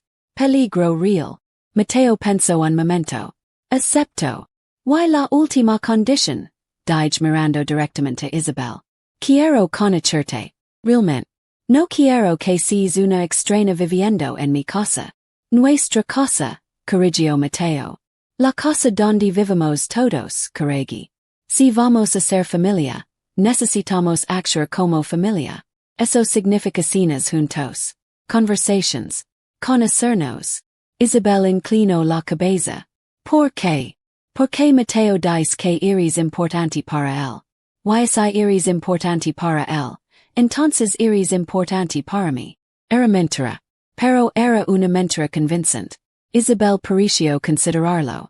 Está bien. Pero con una condición mía. Cool. Que realmente lo intenten. Que no sea solo una actuación. Que me den una oportunidad real. Nos miremos. Los cuatro. En un círculo extraño de desconfianza mutua disfrazada de acuerdo. Entonces estamos de acuerdo, dijo Mateo. Vivamos juntos. Como familia. Con respeto mutuo. Sí, dije. En cada fibra de mi ser gritaba que esto era un error. Bien, dijo Isabel levantándose. Entonces traer mis cosas. Están en el auto. Salió de la casa. Dejándonos solos con Mateo. Gracias, mamá, dijo él. Esto significa mucho para mí. Pero es ojos seguían siendo fríos. Vacíos. Como si las palabras no significaran nada. Isabel trajo dos maletas. Solo dos. Para alguien que supuestamente se mudaba permanentemente. Parecía muy poco. La instalamos en el cuarto de huéspedes. El cuarto que solíamos usar para visitas. Para mi madre cuando nos visitaba. Para amigos que se quedaban el fin de semana. Ahora era de ella. Y es lindo, dijo mirando alrededor. Cogder. Era de mi madre, dije. Antes de que muriera. No sé por qué dije eso. Tal vez para recordar que este lugar tenía historia. Que no era solo un espacio vacío que podía conquistar. Debió ser una buena mujer, dijo Isabel. Lo era. Mateo la conoció. Sí. Murió cuando él tenía 15. Isabel asintió pensativa. Eso debe haber sido difícil para él. ¿Por qué dices eso? ¿Por qué perder a alguien durante la adolescencia? Cambia a una persona. Especialmente si se siente incomprendido. Había algo diferente en su voz ahora. Algo casi humano. ¿Perdiste a alguien? Preguntó cautelosamente. Isabel sentó en la cama. Miró por la ventana. A mi hermana. Tenía 12 años. Yo tenía 14. Lo siento. No lo sientes. Hace mucho tiempo. Pero la forma en que lo dijo. La forma en que esos manos se tensaron sobre su regazo. Me dijo que no había sido hace tanto tiempo en absoluto. Como murió. Isabel no respondió de inmediato. Accident. Al menos eso dijeron. ¿Tú crees que fue un accident? Ella me miró directamente. ¿Por qué preguntas eso? ¿Por qué la forma en que lo dices? Suena como si tuvieras dudas. Isabel sonrió tristemente. Iris perceptiva. Mateo tenía razón sobre ti. Que te dijo sobre mí. Que eres la única que realmente lo mira. Que tu padre, Javier, lo vigila. Pero tú lo miras. Como si todavía estuvieras buscando al niño que solía ser. Las palabras me golpearon. Porque eran ciertas. Mi hermana se cayó de las escaleras, continuó Isabel. En nuestra casa. Mientras yo estaba en la escuela. ¿Quién estaba con ella? Mis padres. Dijeron que fue un accidente. Que tropezó.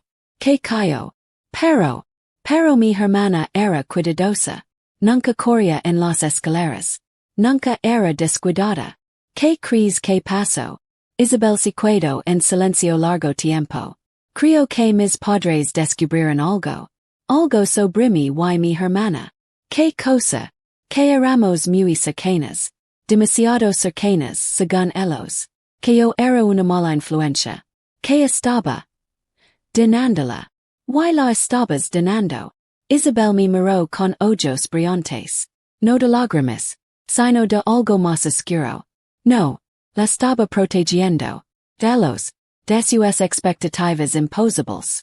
De su necesidad de que fuéramos perfectas. ¿Why crees que ellos? No pude terminar la pregunta. Era demasiado horrible. No lo sé, dijo Isabel. Nunca lo saber. Pero lo que sí sé es que después de que murió todo cambió. Mi miraban diferente. Mi trataban diferente. Como si fuera peligrosa. Como Mateo. Exactamente como Mateo. Por primera vez, six algo en Isabel que no esperaba. Dolor real. Trauma real. No justificaba lo que estaba haciendo. Pero lo explicaba. Por eso estás con Mateo Dige. Porque te entiende. Yo lo entiendo a él. Sabemos lo que es ser juzgado. Ser temido. Ser tratado como un problema en lugar de una persona. Pero Isabel. Encerrar a las personas. Manipularlas. Eso no es la respuesta. No. ¿Cuál es la respuesta? Seguir siendo víctimas. Seguir dejando que otros definen quién somos. No. Pero tampoco convertirse en lo que otros temen que seas. Isabel se levantó. La vulnerabilidad desapareció de su rostro. Y es muy tarde para eso. Esa noche Mateo insistió en que cenáramos juntos. Los cuatro. Como familia. Preparó pasta. La especialidad de su abuela.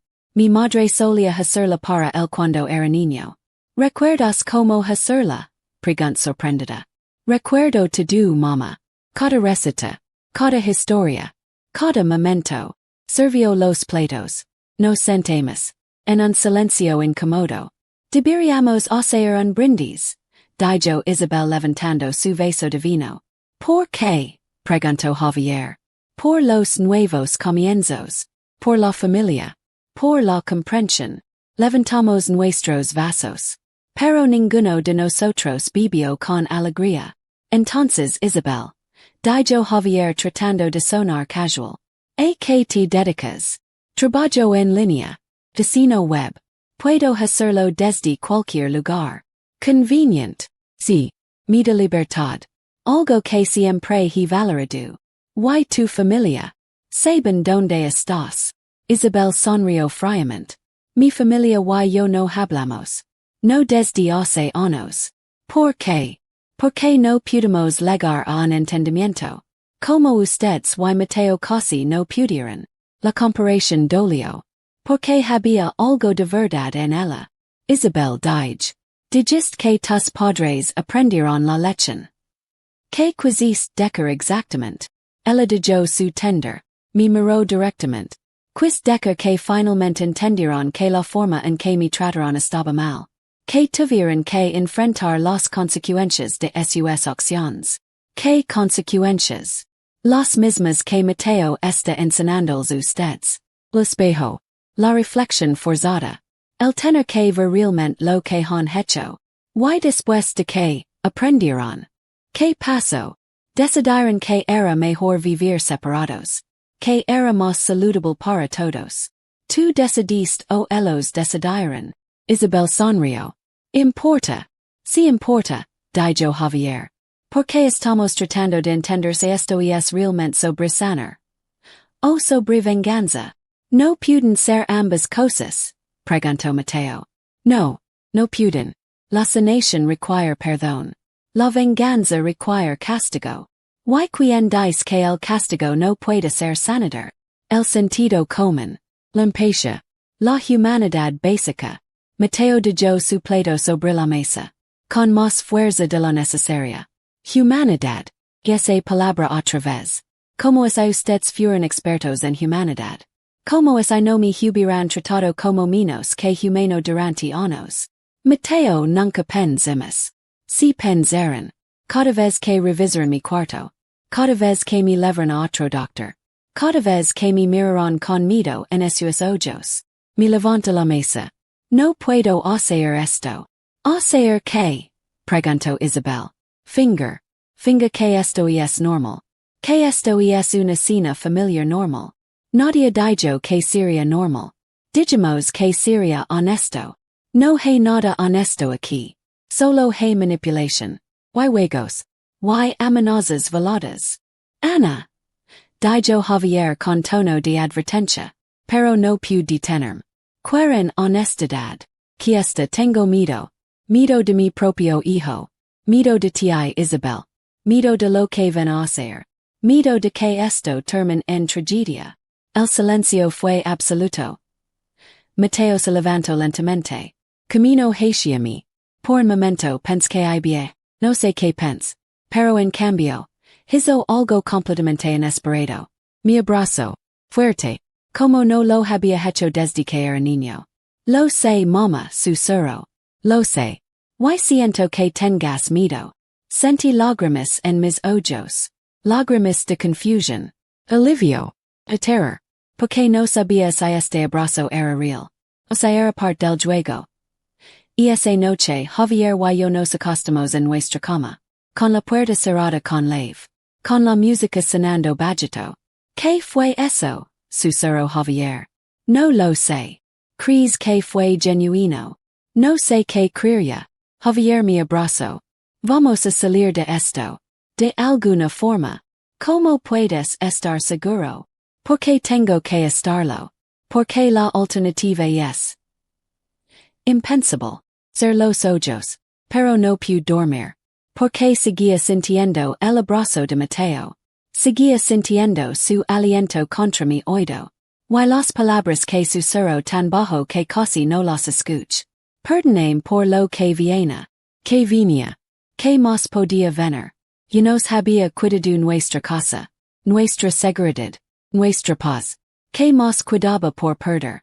Y mientras yacía en la oscuridad. Escuchando los sonidos de la casa.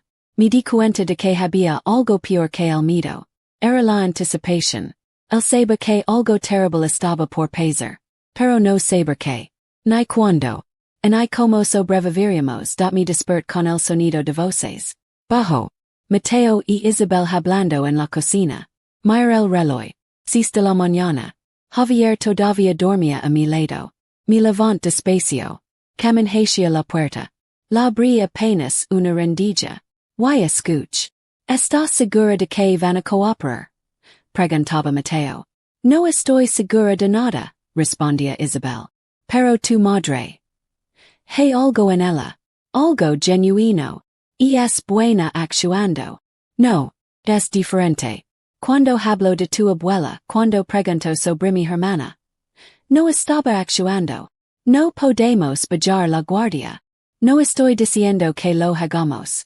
Solo digo que tal vez. Tal vez haya una forma de hacer esto sin tanto dolor.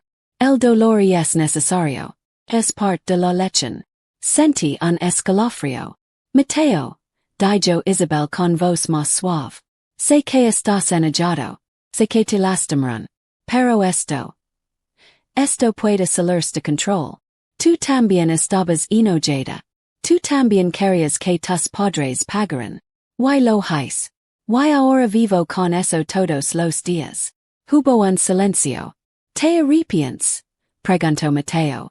No me arrepiento de hacerles entender. Me arrepiento de. ¿Cuánto disfruto haciéndolo? Sus palabras me helaron. ¿Qué les hiciste exactamente? Preguntó Mateo. Eso no importa ya. Lo que importa es que una vez que cruzas ciertas líneas no puedes volver. Y creo que todavía estás a tiempo de no cruzarlas. Yo no soy como tú. Lo sé. Por eso estoy aquí. Para asegurarme de que no te conviertas en mí. Cerré la puerta silenciosamente. Desperta Javier. Lucanti lo que había escuchado. Isabel está tratando de detenerlo, susur. ¿O está tratando de hacer que vayas la guardia? No lo sé. Pero sonaba. Real. Ana, no podemos confiar en ninguno de ellos. Lo sé. Pero tal vez. Tal vez Isabel si la clave para salir de esto. Javier negó con la cabeza. O tal vez si parte del juego. Policia bueno, policia malo. Tenía razón. Pero algo en mí quería creer que Isabel era diferente. Que todavía había humanidad en ella. Bajamos media hora después. Mateo y Isabel estaban preparando el desayuno. Huevos. Pan tostado. Fe. Como una pareja normal. Como si nada estuviera mal. Buenos días. Dijo Mateo con una sonrisa. Buenos días. Respondemos. Nos sentamos a la mesa. Isabel sirvió el café. ¿Dormiste bien, Ana? Preguntó. No mucho. Lo entiendo. Esto es. Ana just para todos. ¿Tú dormiste bien? Isabel dudó un segundo. También estoy ajustando. Había algo diferente en ella esta mañana. Menos segura. Más humana. Tengo que ir al banco hoy. Dijo Javier. Asuntos pendientes. Mateo dijo su tender. ¿Qué tipo de asuntos? Solo papelería. Nada importante. Te acompaño. No es necesario. Insisto. Somos socios ahora. ¿Recuerdas? Debería saber sobre nuestras finanzas. El énfasis en nuestras fue claro. Javier apretó la mandíbula. Está bien. Nuestro plan de llamar al abogado acababa de complicarse. Después del desayuno, Mateo y Javier se fueron. Dejandome sola con Isabel. Fue la primera vez que estuvimos completamente solas. Sin Mateo. Sin Javier. Solo nosotras dos. ¿Necesitas ayuda limpiando? Preguntó Isabel. No está bien. Insisto. Vivo aquí ahora. Debería ayudar. Lavamos los platos juntas. En silencio al principio. Pero era un silencio diferente. Menos hostil. Cansado. Isabel, dije finalmente. Necesito preguntarte algo. Lo sé. Me escuchaste esta mañana. Me quedé helada. ¿Sabías que estaba escuchando? Sospechaba. Las madres siempre protegen. Siempre vigilan. ¿Por qué no dijiste nada?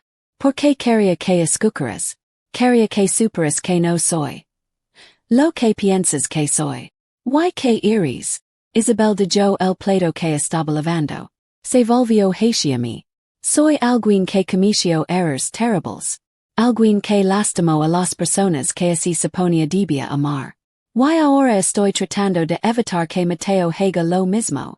Que lo hiciste de tus padres. Isabel cerró los ojos. Lo son ser. Durante 3 días. Sin comida. Sin agua suficiente. Quería que sintieran lo que yo sentí cuando me encerraron emocionalmente durante años. Mi estómago se contrajo. Why después? Después los salt. Llamó una ambulancia. Se recuperaron físicamente. Pero mentalmente. Nunca volvieron a ser los mismos. Why tú? Yo tampoco. Porque descubrí algo terrible sobre mí misma. Descubrí que era capaz de disfrutar su sufrimiento. Why eso me asustó más que cualquier cosa que ellos me hubieran hecho. Por eso estoy aquí, continuó Isabel. No para ayudar a Mateo a vengarse. Sino para detenerlo antes de que cruce la línea que yo cruce. Pero ya no sincero en el sótano. Eso fue miedo. Control. Pero no fue crueldad. Todavía no. Why cuando se convierte en crueldad? Cuando empieza a disfrutarlo. Cuando empieza a ver su dolor como algo que merece. Como algo hermoso. Sus palabras me aterrorizaron. Mateo está llegando a ese punto. Está en el borde.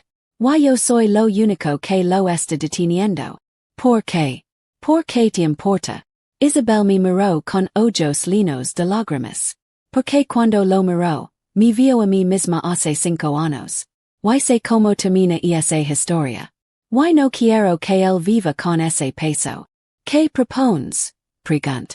Propongo que trabajemos juntas. Tú y yo. Para salvarlo. ¿Salvarlo de qué? De sí mismo. De lo que está a punto de convertirse. Why cómo hacemos eso? Primero necesitas entender algo. Los documentos que firmaste. No son solo símbolos. Mateo tiene un plan. Un plan que viemos a la de solo vivir juntos. ¿Qué plan? Isabel dudó. Vía pedirte algo más. Algo que vía costar mucho más que papels. ¿Qué? Vía pedir que testifiques. Que admiten públicamente que lo trataron mal. Que escriben cartas. Que las publiquen. ¿Por qué? Porque quer validation. No solo de ustedes. Del mundo. Quer que todos sepan que tenía razón. Que era la víctima. Eso es. Una locura. Lo sé. Pero para él, tiene sentido perfecto. Why así nos negamos? Isabel se quedó en silencio. Entonces las cosas van a escalar. Why no sé hasta donde llegará? Sentí que el suelo se movía bajo mis pies. Tenemos que detenerlo antes de que llegue ese punto, dije. Sí. Pero no podemos hacerlo enfrentándolo. Eso solo lo empujará más lejos. Entonces, ¿qué hacemos? Le damos lo que necesita. Pero no lo que quiere. No entiendo. Mateo necesita ser visto. Necesita ser validado. Necesita sentir que su dolor importa, explicó Isabel. Pero no necesita destruirlos para obtener eso. Como lo logramos. Siendo genuinas. Realmente genuinas. No actuando. No fingiendo. Sino realmente tratando de entender su perspectiva. Pero su perspectiva está distorsionada. Tal vez. Pero hay verdad en ella también. Ustedes lo tratarán diferente. Lo temerán. Lo juzgarán. Sus palabras dolieran porque eran ciertas. Why tenemos que admitir eso? Genuinamente. Sin defensas. Sin excusas. Why eso lo voy a calmar? No. Pero y es un comienzo. Why mientras lo comemos, trabajamos en un plan real para sacarte a ti y Javier de aquí. Permanentemente. De forma segura. Escapamos el auto en la entrada. Mateo y Javier habían regresado. Isabel me miró con urgencia. Confías en mí. Era una pregunta imposible. Pero necesitaba responder. No lo sé. Pero no tengo muchas options. Y es suficiente. Por ahora. Solo. Seguim la corriente. Haz lo que yo haga. Why no dejes que Mateo vea que hablamos en serios? Senti. Puertas y abrió. Mateo y Javier entraron. Javier se ve apelido. Unso. ¿Qué pasó? Pregunt. Nada. Dijo rápidamente. Solo. Asuntos bancarios. Pero la forma en que lo dijo me preocupó. Mateo sonrió. Papa y yo tuvimos una conversación muy productiva. Verdad, papa. Javier no respondió. Lo explico cómo van a funcionar las cosas de ahora en adelante. Cómo vamos a manejar las finanzas. Cómo vamos a tomar decisions. Mateo. En peace. No te preocupes, mama. Todo está bajo control. Papa lo entiende ahora. Verdad. Javier asintió lentamente. Pero sus ojos me dicen algo completamente diferente. Me dicen que algo había salido muy mal. Y esa noche, esperé hasta que Mateo y Isabel fueron a dormir. Luego me acerca Javier. ¿Qué pasó en el banco? Él no me miró. Javier mirame. ¿Qué pasó? Finalmente levantó la vista. Y 6 lágrimas en esos ojos. Voció nuestras cuentas. El mundo se detuvo. ¿Qué? Mateo.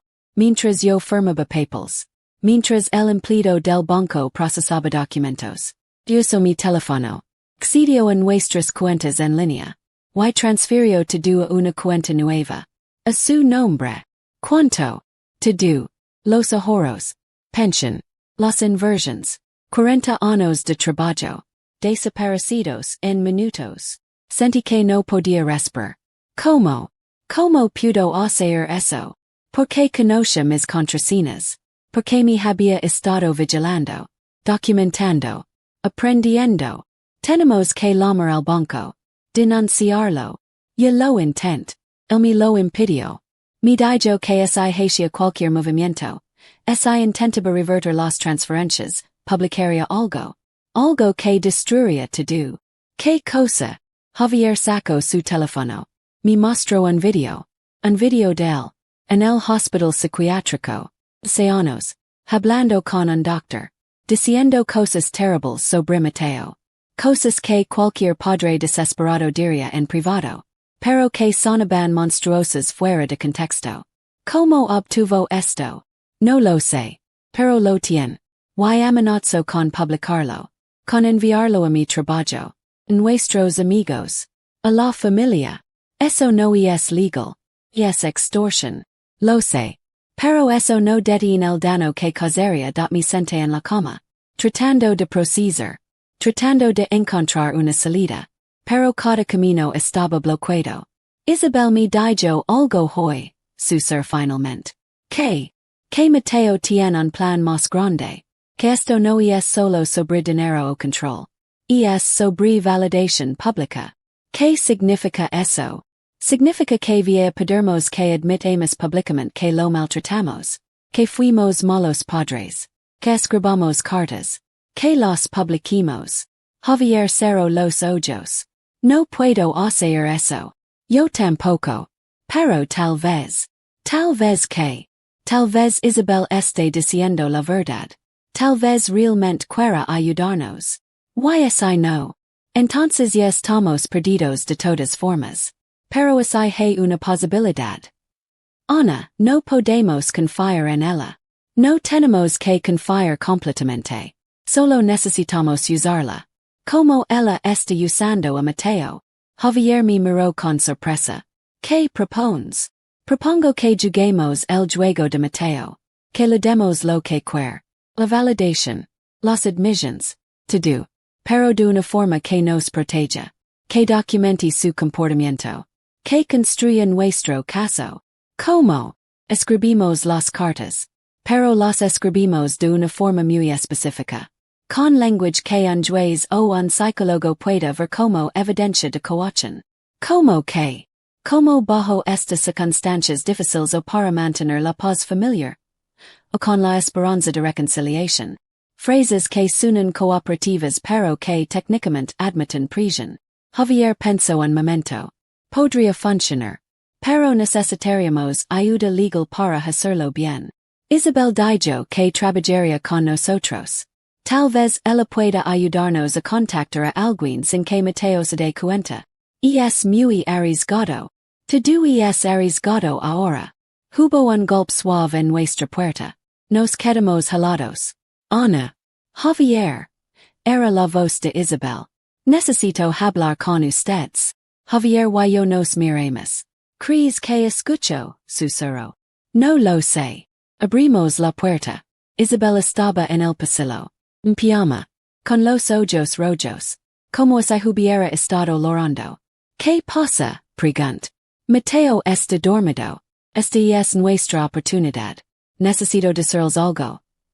Entramos en nuestro cuarto. Cerramos la puerta. Isabel se sentó en el borde de la cama.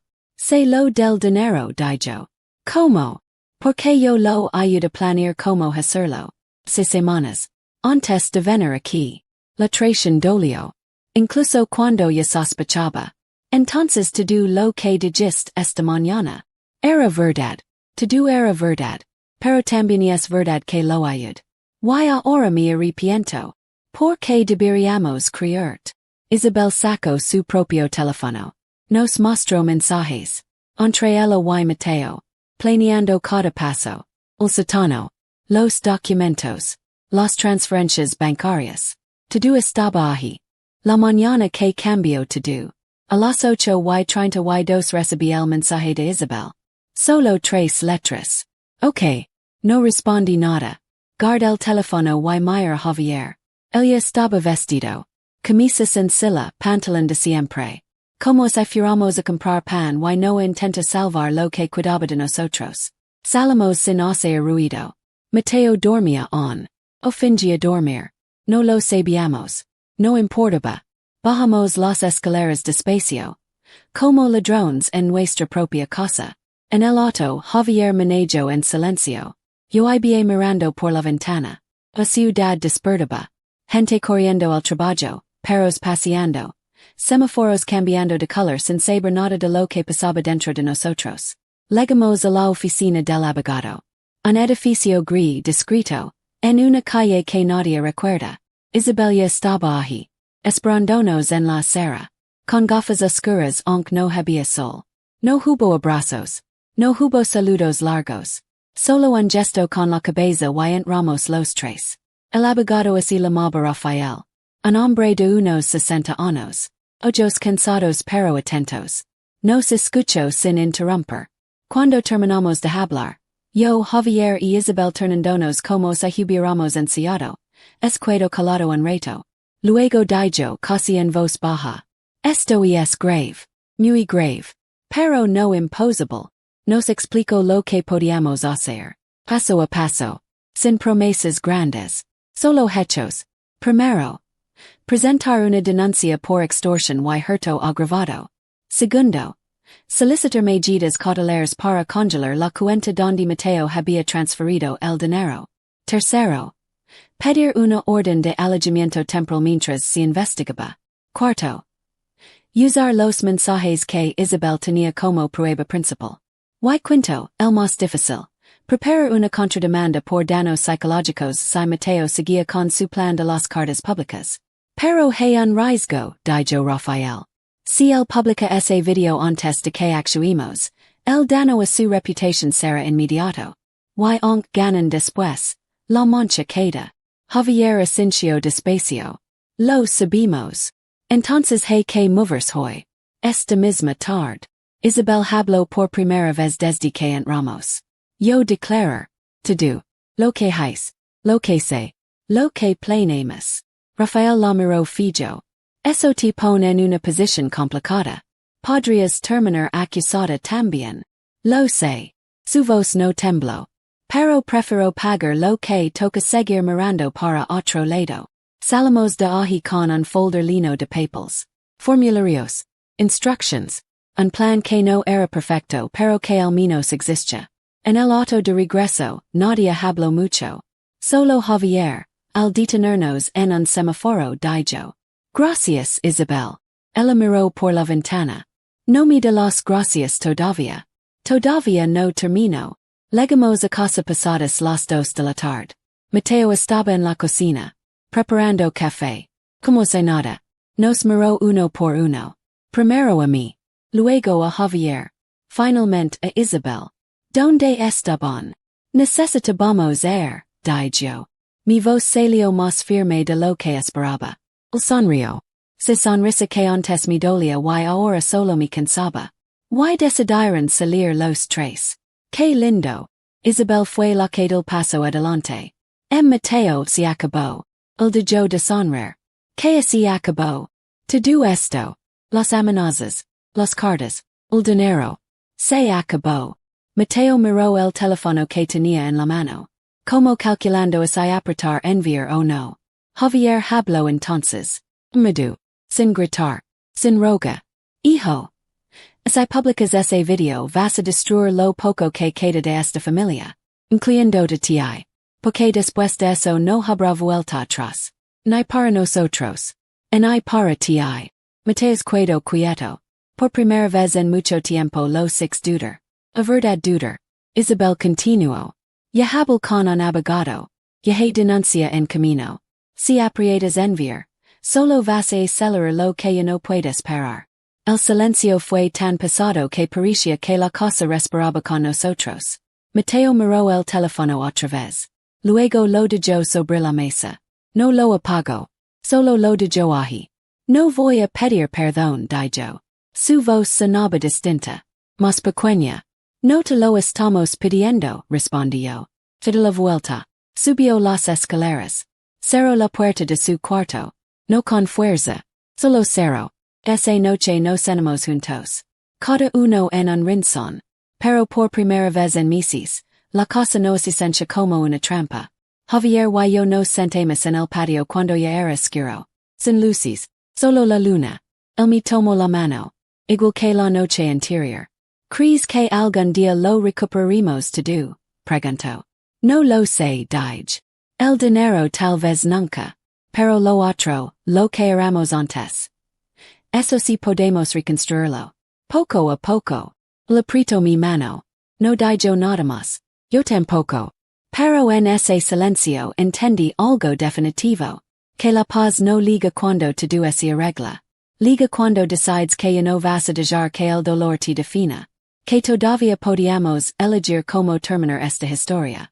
No perfecta. No sin cicatrices. Pero nuestra. Y si tú que estás escuchando esto ahora mismo, alguna vez has sentido que la familia que amas rompe en las manos. Si has pasado noches sin dormir preguntándote alguna vez volver la calma. Si has tenido que elegir entre calar para mantener la paz o hablar y arriesgarlo todo. Sabes que no estás solo. Aquí en estas historias que compartimos bajo la luz de la luna. Siempre habrá un rincón para ti. Un lugar donde no tienes que explicar nada. Donde puedes simplemente respirar. Y recordar que, aunque duela, seguir caminando todavía y es posible. Gracias por estar aquí conmigo esta noche. Nos vemos en la